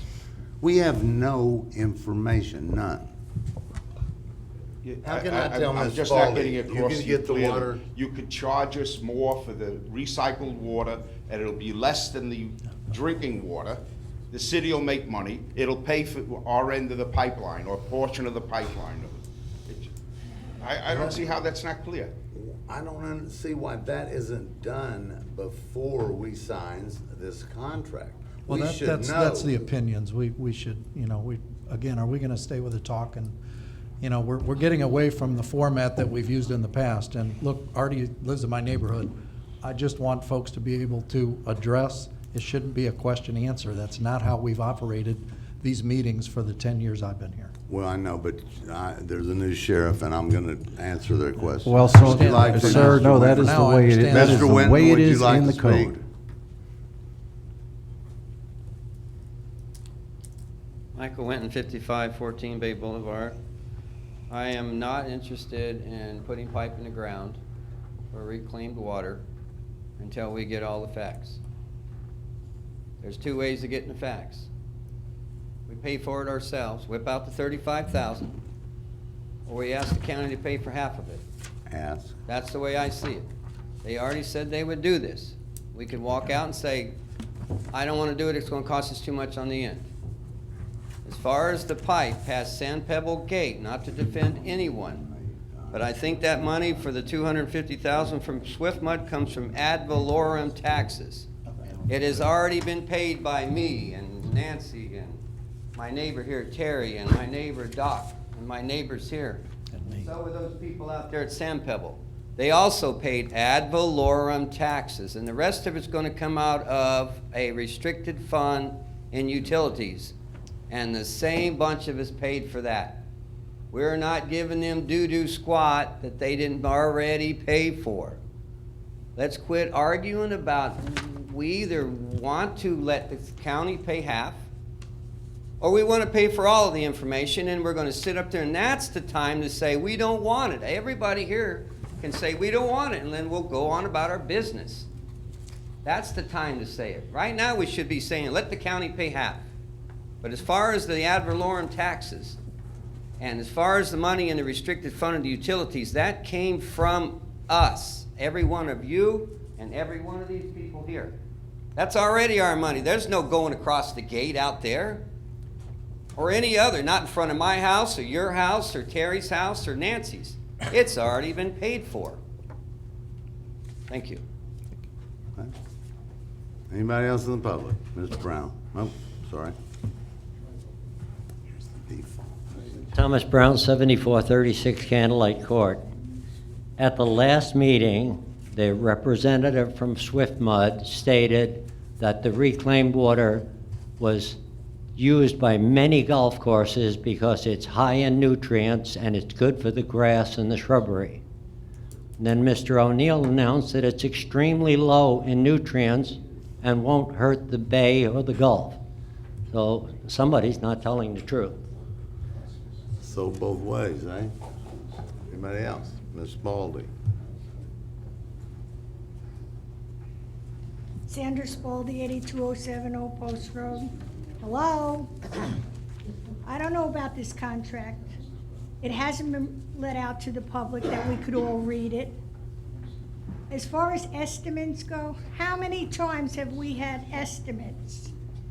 And everybody accepted it, and sometimes it's been doubled what they told us. All right? $229,000. That's only the beginning. Hello, that's the beginning. We have no idea what this is gonna cost. Why do they want us to buy all this water? Because they have an excess of water. And if they don't get rid of that water, I'm sure the government's not gonna give them more money. Does this mean that it's good for us? I hope it is good eventually, but not right now. We don't have this kind of money. Your streets are gonna be dug up, everything's gonna be dug up, it's gonna put us in debt. You know, we're worried about keeping our police department. Let's keep our police department going, and let's not worry about putting in this water that children can't wash their hands with.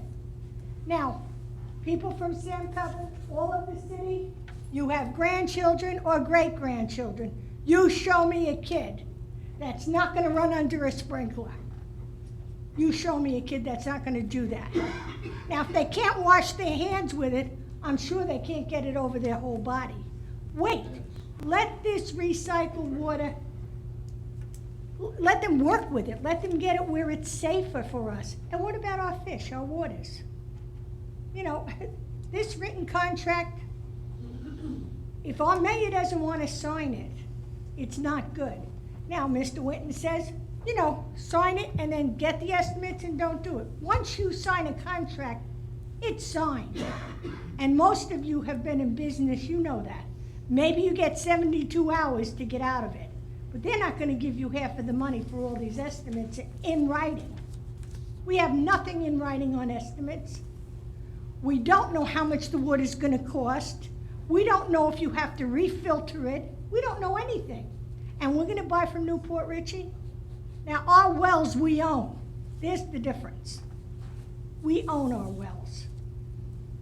Have we looked into making more wells? I don't know. Have we looked into other ways?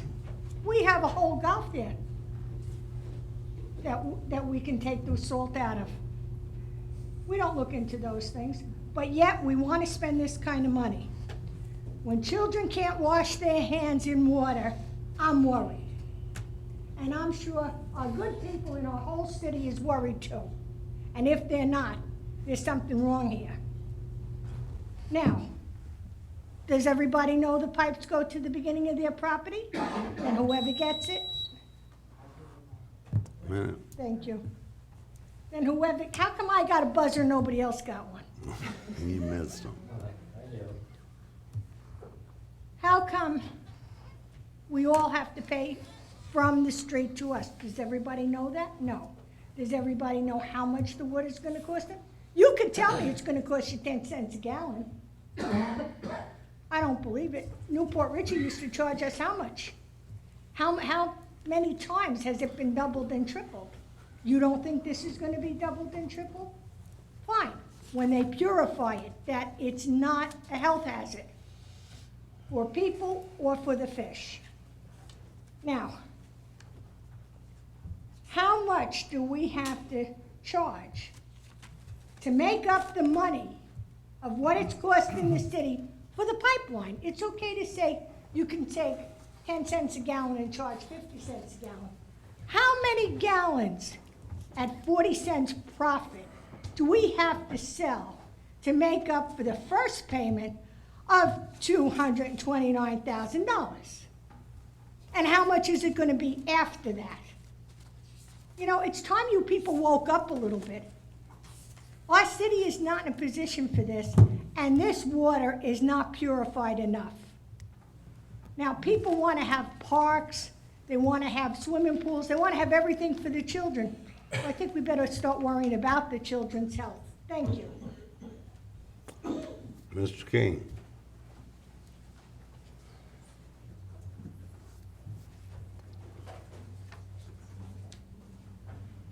John King, 7749 Pier Road, Mayor, Council, staff, citizens. Geez, man, we're in bad financial shape, I understand. You're asking departments to cut 25% or less or more. And here we are looking at $400,000 payout before we get any back. That is fiscal irresponsibility, Nancy.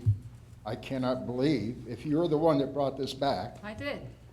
I cannot believe you did. I believe that it's If good you for the brought city. it back to vote on it, shame. If you brought it back to get facts, like Mr. Winton asked, fine. But if you sign a contract, bummer. Ms. Sorrell. Jenny Sorrell, 8428 Green Street. I went on to Pinellas County today and looked at their reclaimed water situation. One of the things that's not been discussed is that everybody in this room needs to know you're going to get another water bill. You're going to have your base water bill for your potable water, and then you're going to get a base bill for your reclaimed water, whether you use it or not. Each individual home is going to have to pay for their own hookup their own meters and everything else, and those are the costs that we're not being told. Now, I read something on the internet that was pertaining to the reclaimed water itself, which kind of scares me. This is Edgewater, Florida, and the answer is that we are distributing reclaimed water. They were wondering whether or not it was safe or not. It says, the scary part is there is no control, physical or by cultural custom, to prevent used motor oil, nail polish remover, effluent from any plating works or factories, or whatever else has been added to our streams. There's no way that they can know what is being dumped into the wastewater in the first place. And then when they filter it through, they don't know. It hasn't been nuked enough or cleaned up enough. But there are people in this city that need a whole lot more than just reclaimed water for green grass. We have people who have their homes threatened just by rainwater alone. Their personal property, their personal belongings, their homes. Having to move out, but waiting for them to drain the place is terrible. We should be taking care of our citizens initially. There is nothing wrong with reclaimed water in the future, but I think that is also something that you should think about, is taking care of the people in the city first. Now, on the Pinellas County thing, it says that it is acceptable to use it for irrigating lawns, washing cars, but it is recommended after the use of reclaimed water that vehicles are rinsed with potable water and towel dried to prevent spotting. Really? Okay. Washing of roofs and buildings, as long as the runoff does not flow into surface water such as pond or streams. We have a very big pond at the end of Sand Pebbles. Consumption by humans. They also talk about people that are ill and compromised. They shouldn't be out in the air or around it when it's being used, because they could compromise their personal health. I think these are things that we should take into consideration, but we don't have to do this reclaim project now, and that's the thing. Why can't we wait until we're better on our feet? Why can't we wait until we have the money to do it ourselves and to not do that? But think about the people that are here. The future is great, but you're counting chickens before they hatch. We don't have 800 units that are being built right now. It's going to be there. That's great. We can set the infrastructure later, but right now we need to take care of ourselves.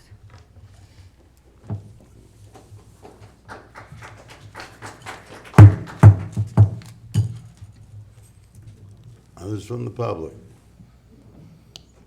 Ms. Franco. Well, Tom, as you said, you have the vote. I don't think I'm going to change anybody's mind, but Mayor, I would like you to ask a question for the city manager.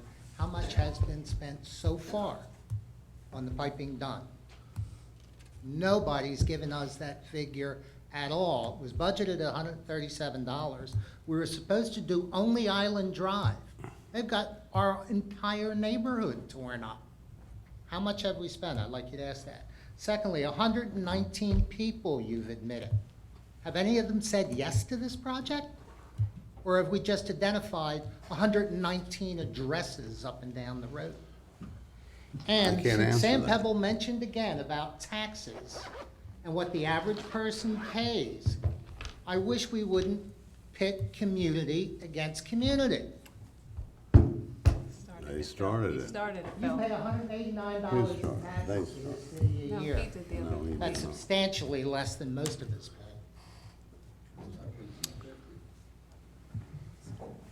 I would like us all to, I used to be an emergency room physician.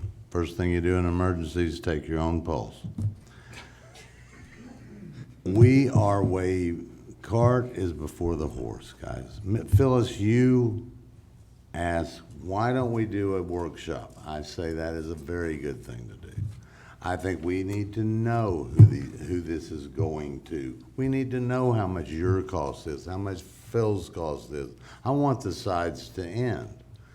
But we don't have any numbers. You ask me to sign something, I'm not gonna sign it unless I know the numbers, and I know that 459,000 will get that pipe there. And I know that it won't. frankly, I've already done all the bidding I can do from a private standpoint, talking to contractors, talking to engineers. We cannot do this project for $459,000, and it also requires at least 3 ordinances to be produced. Joe's a great guy, but he doesn't work free. We have to do a water study. Supposedly we have done it. But I still can't figure out how much does it cost to hook up. I don't know that. The main's gonna run on one or the other side of Bay Boulevard. Which side gets to hook up? Or are we just gonna keep running it back and forth like a stitch? These are questions that need to be answered, folks, and nobody is answering them, and nobody's asking the questions. I am not against reclaimed water, but I am not spending your money for these kinds of things, not till I know the numbers. Cost analysis, be nice. End user, be nice. Says right here, oh, you could just sign the thing and you can get out anytime you want.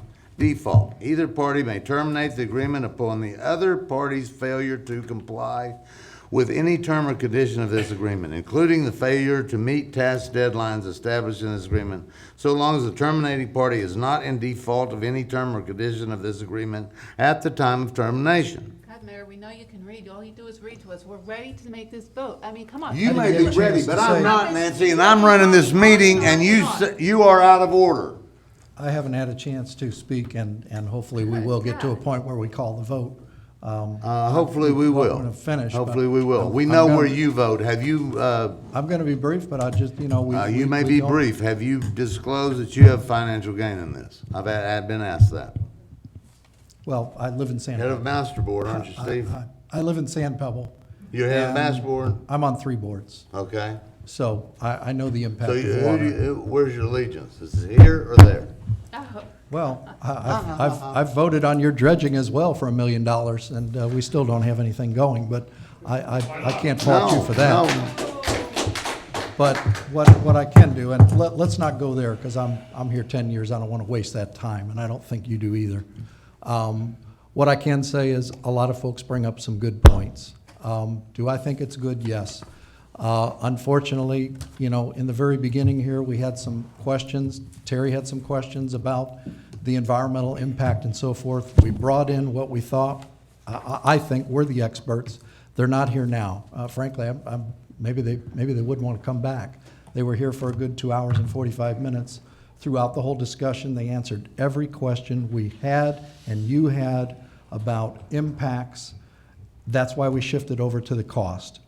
I do understand, and I'll make a point that, as I did before, 21 million in district reuse grants awarded annually, 364 reuse projects funded since 1987, award-winning from the EPA for the state of Florida since 2006, 970 miles of this pipeline funded, the distance from Tampa to Washington. While I know we're reserved about $229,000, a city that has spent $1.27 million on dredging, for those who haven't been here long enough to know the history and financial impact, look, I'm on 2, so I certainly can't say I'm the leader in the dredging. I know it's near to your heart, it's near to mine too. I hope I'm here long enough to see we finally get some canals done. We have 2 canals in San Pebble. Yes, do those benefit me? Of course. Hopefully we can benefit all the citizens. We talked about the 50% factor. We talked about the 13% factor. We talked about why this is just not a benefit to San Pebble. Is there some interest? Sure. We just named it, 7.5 million gallons. Certainly, that's a lot. We're a large development out there. We have 367 odd doors. It has an impact. We have said, and others have said from the audience, whatever the fair share is for San Pebble, you can be assured we're going to pay it. We said from the beginning, even going back to dredging, we want no money, we'll take care of our own. Again, we made some points about the hookup fees and the recoups. While I understand there are some numbers we would like to see, I know that that's part of the process. I thought Mr. Winton said it well, that we have a decision to make. This is a direction leaning us forward in that respect. Nancy, I believe, brought this up and had some of the questions that you and Terry and Bill and all of us had regarding that. This has been worked on for almost 2 years. And to really look at this as a last minute, and I know we got new residents in the city here, or folks here for a year or two, but this goes back even further than that, as well as a lot of our other history. We talk about financial impact, and we're in such bad financial shape. I'm sitting here for quite a while. I would think some of the folks, and I won't point out, I haven't seen them at any of the meetings, but I can assure you, financial, are you kidding me? We just had the gentleman here the last 2 times doing our audit. You know the numbers, I know the numbers very well. When we looked at it and you asked about these reserve balances, 1.2 million, 370,000, 947,000 in the utility fund. This particular issue isn't just going to define Port Richey, and there's going to be a lot of other things come up as well. I hope we see some development here, some other progresses in Waterfront Park. I sat up here when we talked about the $2 million park, and that kind of went by the wayside, and rightfully so. I hope we're going to have some conversations about that. But this particular issue and going forward, to me, makes sense. And I'm not saying that because I live where I live. I think that there's some good points brought up about the contract. I'm not the attorney. I recognize Terry asked the question, is this a one-directional contract? This is SwiftMud, this is Port Richey. Why then, in a 44% average reuse for the district and a Florida average reuse of 29%, Brooksville, Bartow, Wauchula, Wildwood, Palmetto, Englewood, Arcadia, Venice, Tarpon Springs. I've got the other map here that covers, as Terry indicated, is this bad for the coastal community? We had discussions on that. They were here to talk about that. They talked about it. Citrus, Hernando, Pasco, Pinellas, Manatee, Sarasota, Charlotte. There's several. We're not alone. Although this discussion would lead you to believe that it's almost criminal. And I would hope this all works out. I don't want the citizens to be left afoot like they have been with the dredging, with 5 different engineering firms, or a building of $180,000 pier that went to hell 9 years later. That's what drives me up here and drives me to really, it's a problem. In those particular regards, those are the things I hope we can handle. But this particular project, even from an environmental standpoint, seems to speak volumes as well. You can research this to death. I understand there's other communities that may have been impacted, but these numbers, I mean, the district invested more than $435 million in 364 reclaimed projects since 1987. Florida is a leader with an additional $566 million, not 229,000, but 566 million from partners that have resulted in a combination over time. I understand there's a delicate issue. I hope this does not define that we're going to pay more. But I believe when I bring this up, as I did some time ago with Tom, that the initiation to move something and to find out and get some facts has led us to now. There can't be an answer for everything, but I think up to this particular point, I had hoped we'd asked all that we could, invited in the partners from the county to come here and spend time with us to answer all of your questions. And I left last time, fair as it may, that this was the outcome. Now, additional information was sought, as I thought it would be, and here we are. What additional information do we have, Steve?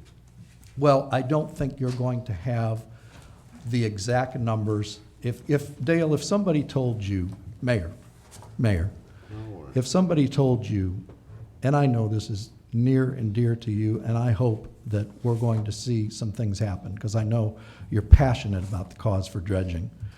And you can't be the only one faulted. You can fault me, you can fault everyone up here, you can fault some people I know in the audience, and you can fault a lot of folks. But 5 or 6 different engineering firms that, I don't know, can we get anybody back? I hope the next council will have some ideas, because neither you or me would have voted in favor. Initially, this goes back, it was gonna be $80,000, you remember that? It was way back. $80,000, we were gonna be able to get things moving along. We did it too. Remember? Then we lost an election.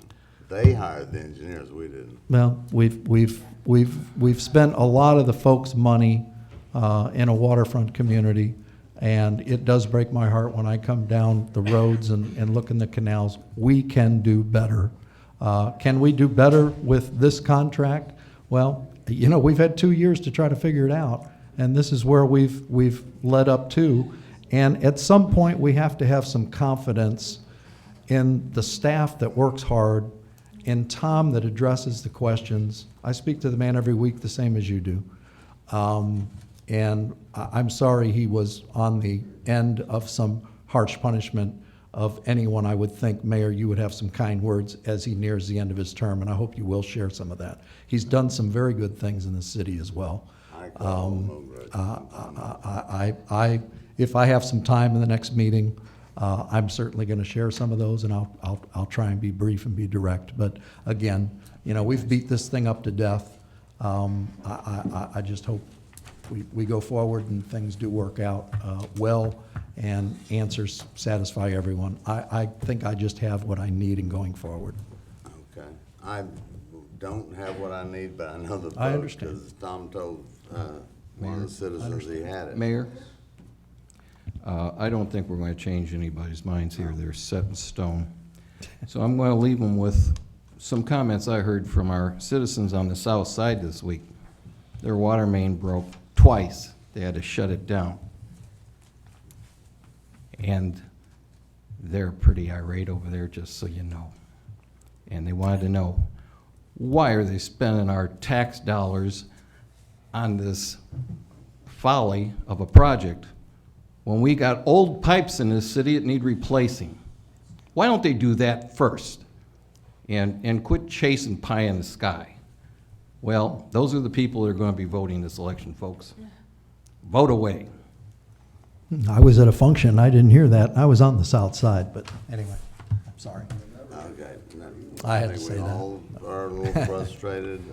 Well, Yeah. yes, Yes, we did. yes, yes, we We got a did. lot to cover. Okay, I understand what I you're know. saying, Steve. I think you're happy, I'm your last not. time. I think if I was gonna build a road from here to there, I'd want an estimate, not a guess. Actual engineer, so let's call the vote. We know the answer. Roll call.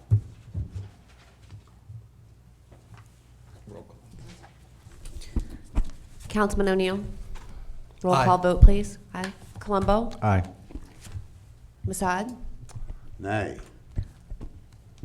Britton? Aye. Rowe? Nay. I want to make one last comment after that. We've heard from Sand Pebble, they're happy to pay for theirs. I want to be understood that this pipe ends at private property. Is that we're all on the same page? Pardon? The pipe ends at private property. Yes, that's what it shows. We're all on that page. Okay, let's move along. Right, and that's not what I mentioned earlier.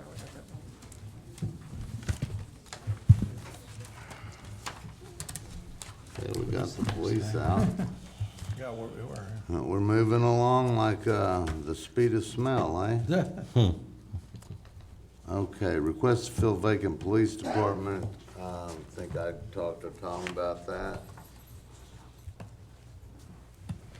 I'm going to defer to Chief Lovering on this. These are requests to fill 2 dispatch positions, one that was vacated by the death of an employee, the other it was vacated by a resignation. Thank you. When it comes to dispatch, it takes 4 full-time people to work dispatch plus 2 part-time. Without the full-time people filling those spots right now, just to give you some numbers, a dispatcher starts off at $12 an hour, and the most they reach is $14.56. An officer starts out at $17.70 an hour, and they reach $23.35 an hour with the 6-step. If I'm paying officers overtime or paying dispatchers overtime, it's a heavy burden to the city. To have 2 openings out of only 4 full-time, it's requiring me to pay overtime. It's requiring me to pull officers off the street, and I only have a couple officers that are certified. You can't just put anybody in there. They have to be certified as a dispatcher to work there. What I'm requesting is to get 2 full-time dispatchers.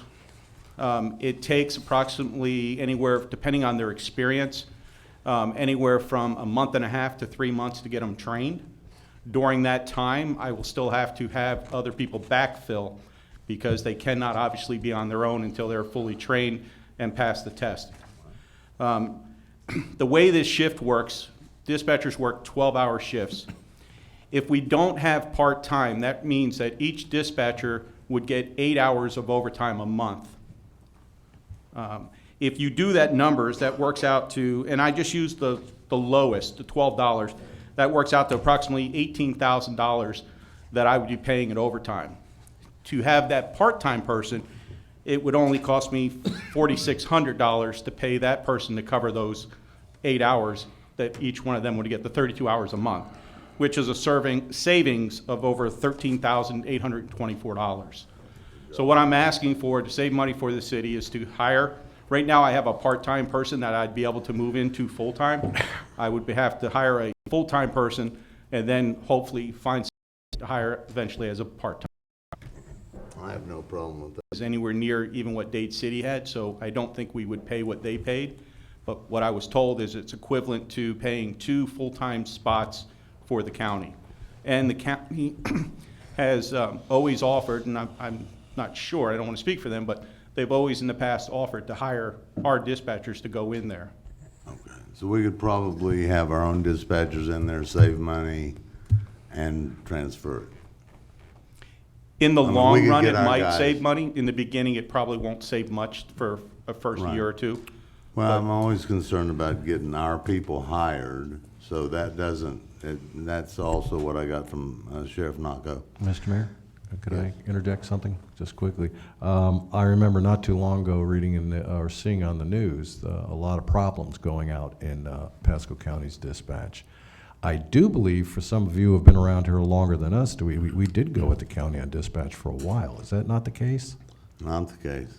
Nancy, you remember? I don't recall that, but what my comment on dispatch is that when you call the county or when you call like 911, it's difficult, and they don't want to really talk to Port Richey, and so they push you over to Port Richey. And I frankly like being able to pick up the phone and know who I'm talking to on the other end. Well, to That finish, is the small town feel that I think our residents like. So I don't know if I'm in favor of that dispatch going over to the. yeah, and that's a discussion for another day. Everything is Well, I'm just obviously asking to is look obviously into worth it. looking into. I'll only add to that. I'll tell you one quick story and then make one quick observation, and this is from personal experience. Probably 4 or 5 Thanksgiving days ago, I was sitting on my computer in the morning and had my back door open because it was a nice day, and I heard shots. And I actually heard several shots of you know the difference between a 22 or a 38 or 40 caliber. They were substantial shots, very close to my house, and then I heard a guy literally yell "ow" several times, which it's kind of different than like it is in the movies. And this guy just got shot, and he yells out "ow." My point being is, I called 911, and I got the county, and I got the runaround. And I'm sitting there, and I've just heard gunshots. You know, I'm not talking, I think there's somebody, you know, I mean, I've heard gunshots. And honestly, they still had me on hold. Please. They still had me on hold on the phone when our guys were already pulling up. So somebody had obviously just called our dispatch, and they got there, you know, before I could even get through to anybody on 911. So, I mean, you know, I don't know, maybe. And what happened? Who got shot? There was you know, two guys were disagreeing about something. You know, I don't know specifically, but. Nobody's life got shaved. You know, huh? I'd say that, nobody ever says that sort of thing. But the last small thing I wanted to comment on, it always amuses me when we talk about potentially outsourcing any service that our city provides to the county and the county charging us back, when as far as I'm concerned, we're already paying the county ad valorem taxes to cover dispatch. So why, if we had them handle our dispatch, I'll go back to what you said the other day, the SwiftMug guy, I want you to pay more money. I go back to county and say, why would you charge us any money? Because we're already paying you to do this, because we're in the county just like everybody else. Well, So that's, again, that's not the issue on the agenda tonight. Well, but that's my exact point with the last one. I think we could have had negotiations with SwiftMud, and I think we can have negotiations with the county. In the past, we had negotiations, and the dispatch went to the county, and the wonderful mayor that I disparaged, who is no longer with us, sued us and brought the dispatch. So that's the history of Port Richey. In a nutshell. I have a motion? I would, I'm sorry. I would just make a point, Dale, because we began starting out, and you remember we're talking about the public safety budget, and this is part Right. of. And I would encourage the next council then is, when you're working with and looking at all of the different items, and we started with public safety, and we haven't gone back to it yet. And I don't have the numbers, but you hit on it, that as dispatch is concerned, and I do recognize, the need is there and we have to fill it now. That's the right thing to do.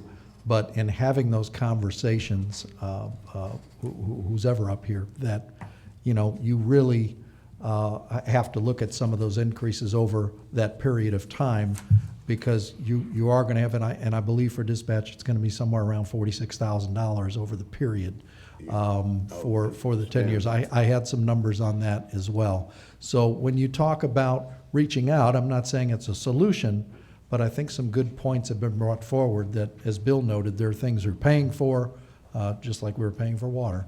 But, there are things that you're covering that, is kind of an offset. And, look, values are still what they are, and, no stone left unturned when we're having to examine systems in general. And I'm not faulting you for looking, on the other side. I think there are a lot of areas that will be looked at in that next budget as an evaluation. But for right now, obviously, this is the right choice to make. These are critical folks, and our process is what it is right now. We're kind of way off target here, but I have it's a so easy to do. motion, a second, all in favor? Aye. Aye. All right. Let's see, did Carl Roth stay awake? I think we're up to. Still here? Oh, did I miss it, Carl? You may have skipped one, yeah. Where are we? Surplus vehicles. We're playing. Page, follow the we've bouncing got, ball. page 48. Vehicles. Okay, we have vehicles to be declared as surplus. Do we need anything but a motion? You need to approve the disposition of these vehicles to the Tampa Machinery Auction. Okay. Motion to approve. Second.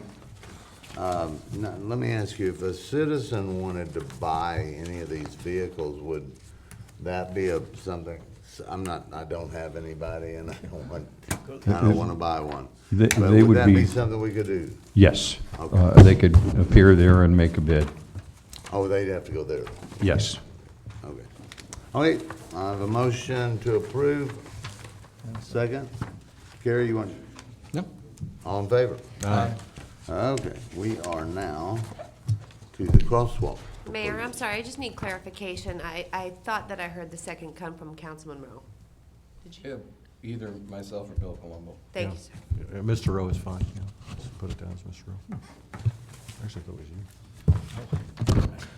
you. Okay. Mr. Roth?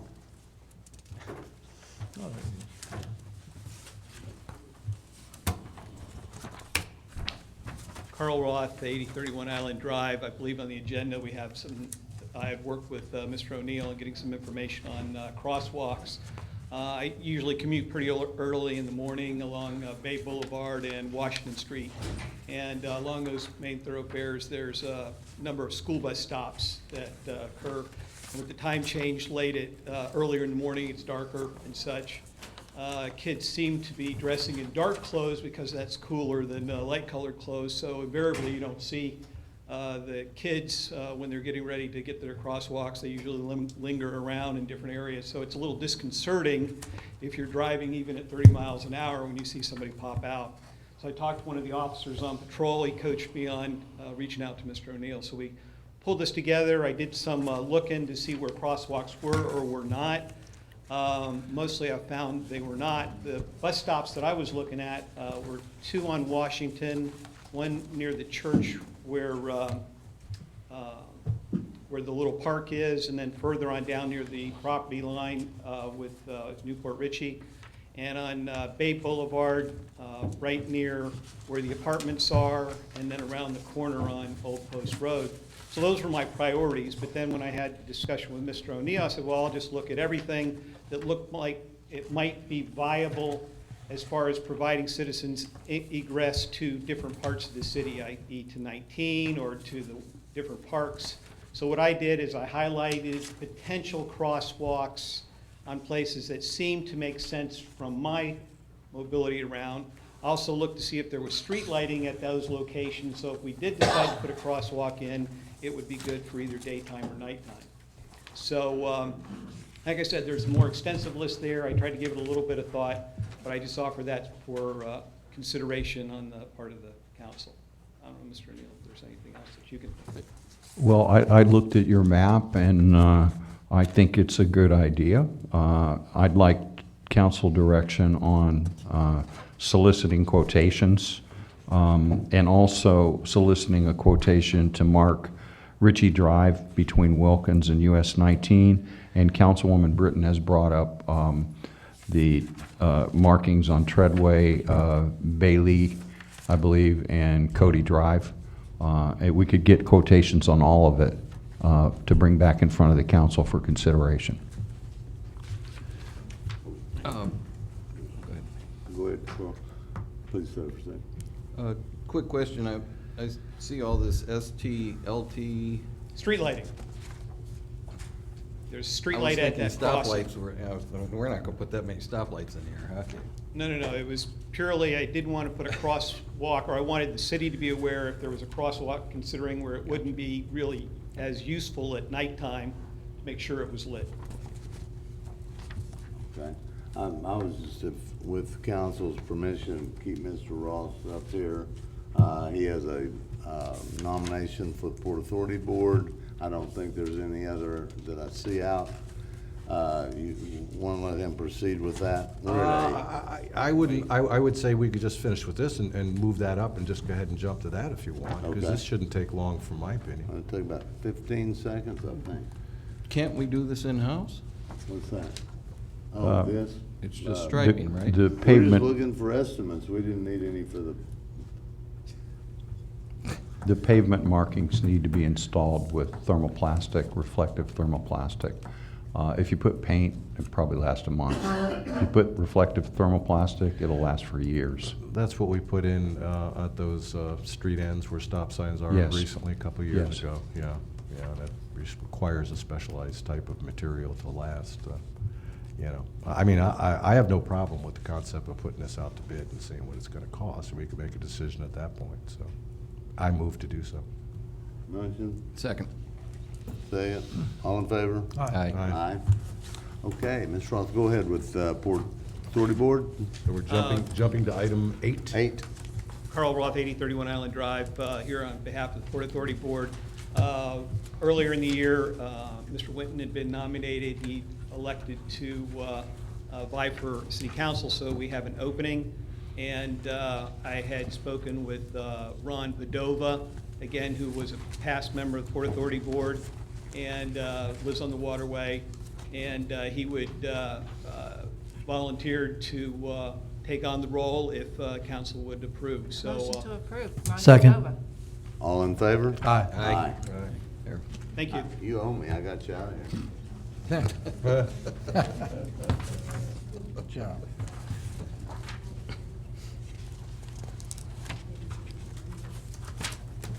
Okay, we're ready to take up the big dog today. Discussion of interim city manager. Mr., We got a 5-minute? yeah, I would. You want a break? Yeah, 5 minutes, quick You one. having a cigarette? I actually need to. I am too. Head to head. Let's go. Call a break. Thank you, Mayor.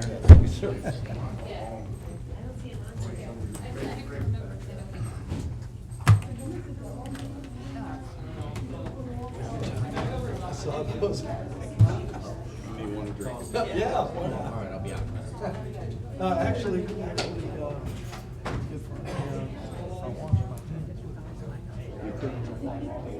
Right, yeah. Yeah, be careful. my girlfriend, she says it's fine. Yeah, oh, yeah. I think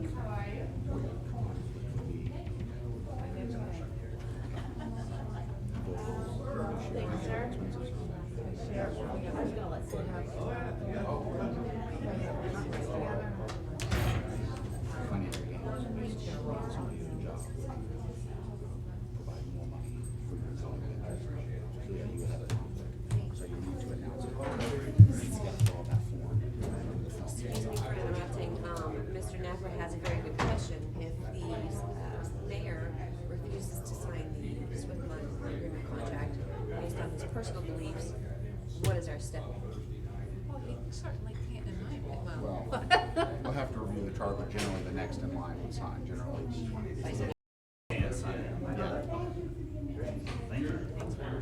You can have looked at the charter yourself, Robert. He wants instant gratification. Those things are hard to find, man. Put in the search word, it goes all over the place. Yeah, it does. I agree with you. Feel a little bit of my pain. And I was going to say right there, but I didn't want to. Thank you. Yeah, I'm not sure what form. David, did you have to take? Can you turn off your mics?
Yeah, yeah.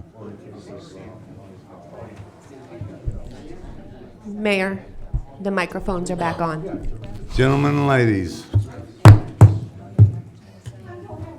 we have one last thing, and I'm sure it's here. Number seven. I can't count that high. Okay.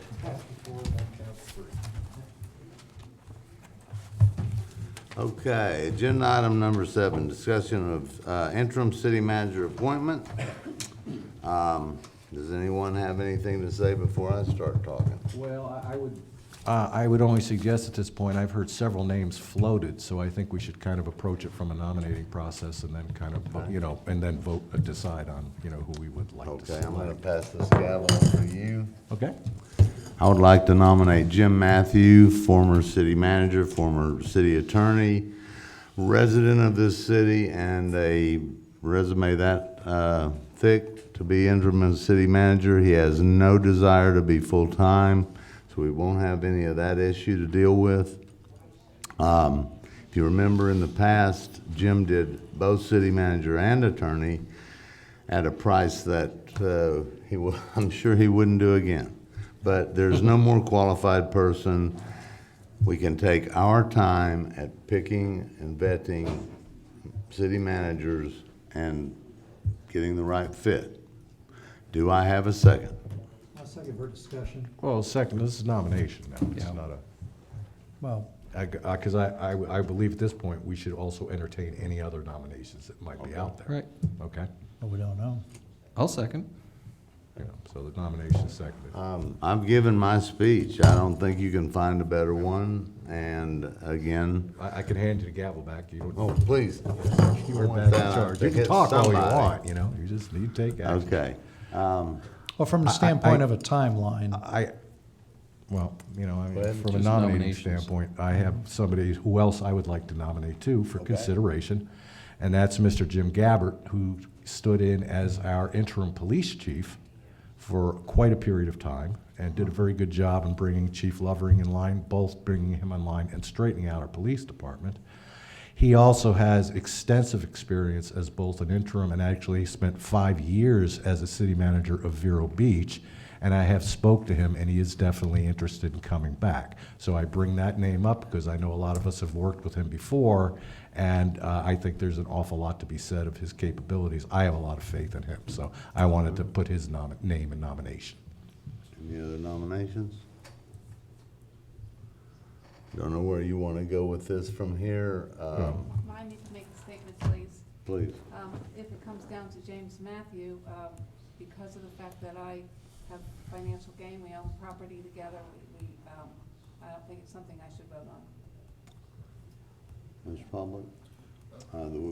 Based on my conversations with Councilwoman Britton, I would agree there is the potential conflict of the special financial gain because of their relationship, and appointing someone to a job where they would be compensated would be a financial gain, and I believe she should recuse herself from that vote and file the appropriate paperwork with the state.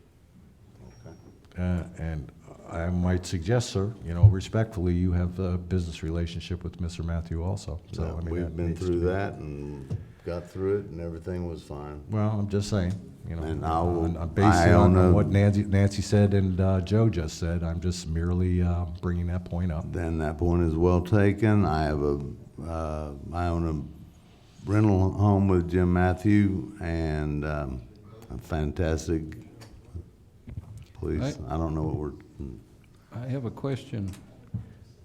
Chief Gabbard, is he wanting to move here? No, he'd be happy, just like he did when he was interim city council, he would, or interim chief of police, I'm sorry, he would be over here, yes. So we would have to put him up at the holidays? We would have to, just like we would anybody else, you know, essentially come to an agreement with them. So, I mean, you know, obviously, we don't have anybody's actual requests of anything in front of us right now. So, you know, we could, our direction could be is to, since those are the two nominees I've heard, and I've not heard anybody else, that we just direct Mr. O'Neill to contact both of them and see what their requirements are. And then we can vote it out in the next meeting. that would be my suggestion. I believe that's the best way to go about it. Anybody have any other thoughts? I have thoughts, but, you know, I mean, a couple. I mean, you I can't could certainly stop ask. them, that's the problem when you're up here. Well, you know, I was going to make the same point Terry made, that, you know, Mr. Gabbard be an excellent choice. He obviously has had, you might call it a dual capacity, but as Terry indicated, you know, he would have to come over, he'd have to stay. There's some cost associations with that. Mr. Matthew lives right here. And obviously, you know, the need for an interim during a duration. Now you're talking about, I believe, April 28th. Is that right? April 28th. Your last day. You know, the other question that I would have, but is that, you know, we obviously, you know, have Jocelyn here that has been working right alongside Tom, and we're paying her right now as her role with the city. And I would just certainly add her into the mix, that, you know, number one, you're paying somebody already. There are no additional costs unless, in fact, you are paying a difference between her position and an interim. Someone might have some comments on that. You know, if you want Jocelyn to speak, she's been here a while. She's done a wonderful job. I think she doesn't get as much credit as she should, and she is already here. I do recall Jim Matthew. He did an excellent job. He was well received by the staff, Mayor, so I have no problem with either of these candidates. I would just make the point that Jocelyn is already here. Obviously, if you have an interim, there's a time period where you're going to take several resumes. Last time we took upwards of 110, and we went through a process which, I don't know, you folks might recall, probably took, you know, a good couple of months before we actively had somebody as a manager. That process may, you know, we've come over the years, so, you know, it may be a little bit slow in coming, but any comments related, I would just say I would add Jocelyn Martinez in the mix. We're paying for her now. She's worked right along Tom, and that's my 2 cents. So that's a nomination too, then? A nomination too, yes, sir. So we have 3 nominations. I would suggest that we wait till after the election agenda at that time with the new council. Anybody have a problem with That's that? fine. And again, I think, in the meanwhile, I think it's valuable to have, you know, obviously, Mr. Neal or whoever, you know, contact each of those folks and have something to bring back to the next council so that they have a little more information to go on when making the decision. Well, especially too with the difference in, I mean, Tom might remember when, during a period of time, and Jocelyn filled in, that we had a financial obligation to pay the difference between those maybe 2 positions or whatnot. No, I don't think we ever pay the difference Okay. between. Just a I question. think in the case of Mr. Brown, I believe it was X amount of dollars extra. Yeah, It was right. not We had like a him too. percentage, and it wasn't a differential. And I would also add, in the case of Ms. Martinez, not to beat up on you, Jocelyn, but already holding the position of assistant city manager, I'm not sure that, you know, you at Right. that point would do that. Which wasn't the case before when she had filled. So just, you know, Yeah, just I understand. observations on my point, Yeah, all things for agreed. folks to consider. That's just. Sure. Okay, well, we have 3. Okay. If there's no other Take it discussion. up. So your direction to me is to schedule this for the next meeting, which I believe would be April 13. That would be a Wednesday. Yes. Well, you said after the election, I'm assuming you meant when the newly elected members are here, as opposed to just merely after the election. That'd be the 26th That would be of April. because you don't have the swearing in till the following Monday. Yeah. I'm still on council the day after the election. Damn it. Yeah, Still I know. gonna be Yeah, there? you're gonna have to look at me again, Dale. That's just the way it is. Do it. And actually, I'll be there, for the swearing-in ceremony until such winners of the election take their My seats. thought would be the next, or the first meeting of the new council, whoever they may be, and in the meantime, if Mr. O'Neill has something to say in his journeys, he may do so. I appreciate that, but I don't have anything to say. Okay. Yeah, If I Mr. may. Pompley, please. I don't know if the council wants to consider getting the information out to start advertising and going and getting that ball rolling, because everyone knows how long of a process it is to advertise for that position to allow time for resumes to I come. mean, for actual city manager. Yes, for Oh, the yeah. actual permanent city manager. I don't know if council wants to. Oh, Wait till that April meeting. Wait till the, Yeah. Well, I just advertise, though. I mean, I don't know if it really I matters. think it probably makes sense to put a package together and run it by you for your consideration and Yeah. approval. Okay. Yeah, 'cause I think A council recruitment package. Yeah, because that's not like, approve the job description, et cetera. Okay, because yeah. it takes a while to put that out there together. and give time for people to respond. So it can be a lengthy process, so, $75,000, $80,000 a year is gonna take a long time. yeah, yes, it is. I think we ought to also discuss that. Had some gentlemen that took it at that salary, maybe we need to pay more. So I don't know.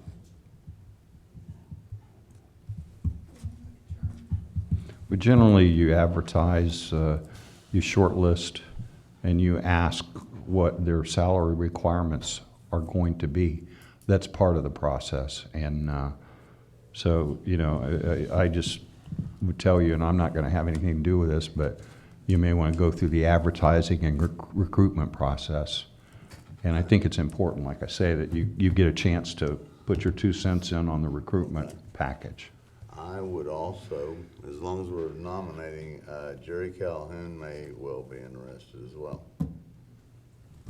So, does anybody have a problem with? I don't have a problem Considering with Jerry? including Mr. Calhoun in the group of people. He's nominated. available. Look at Okay. him. Well, we've got 4. So I'll make it a nomination since you're holding the gavel. Don't say it.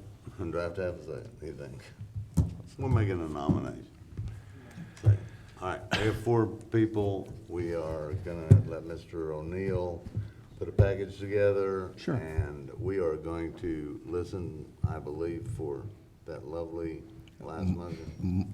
Motion to adjourn? Second. All in favor? Aye.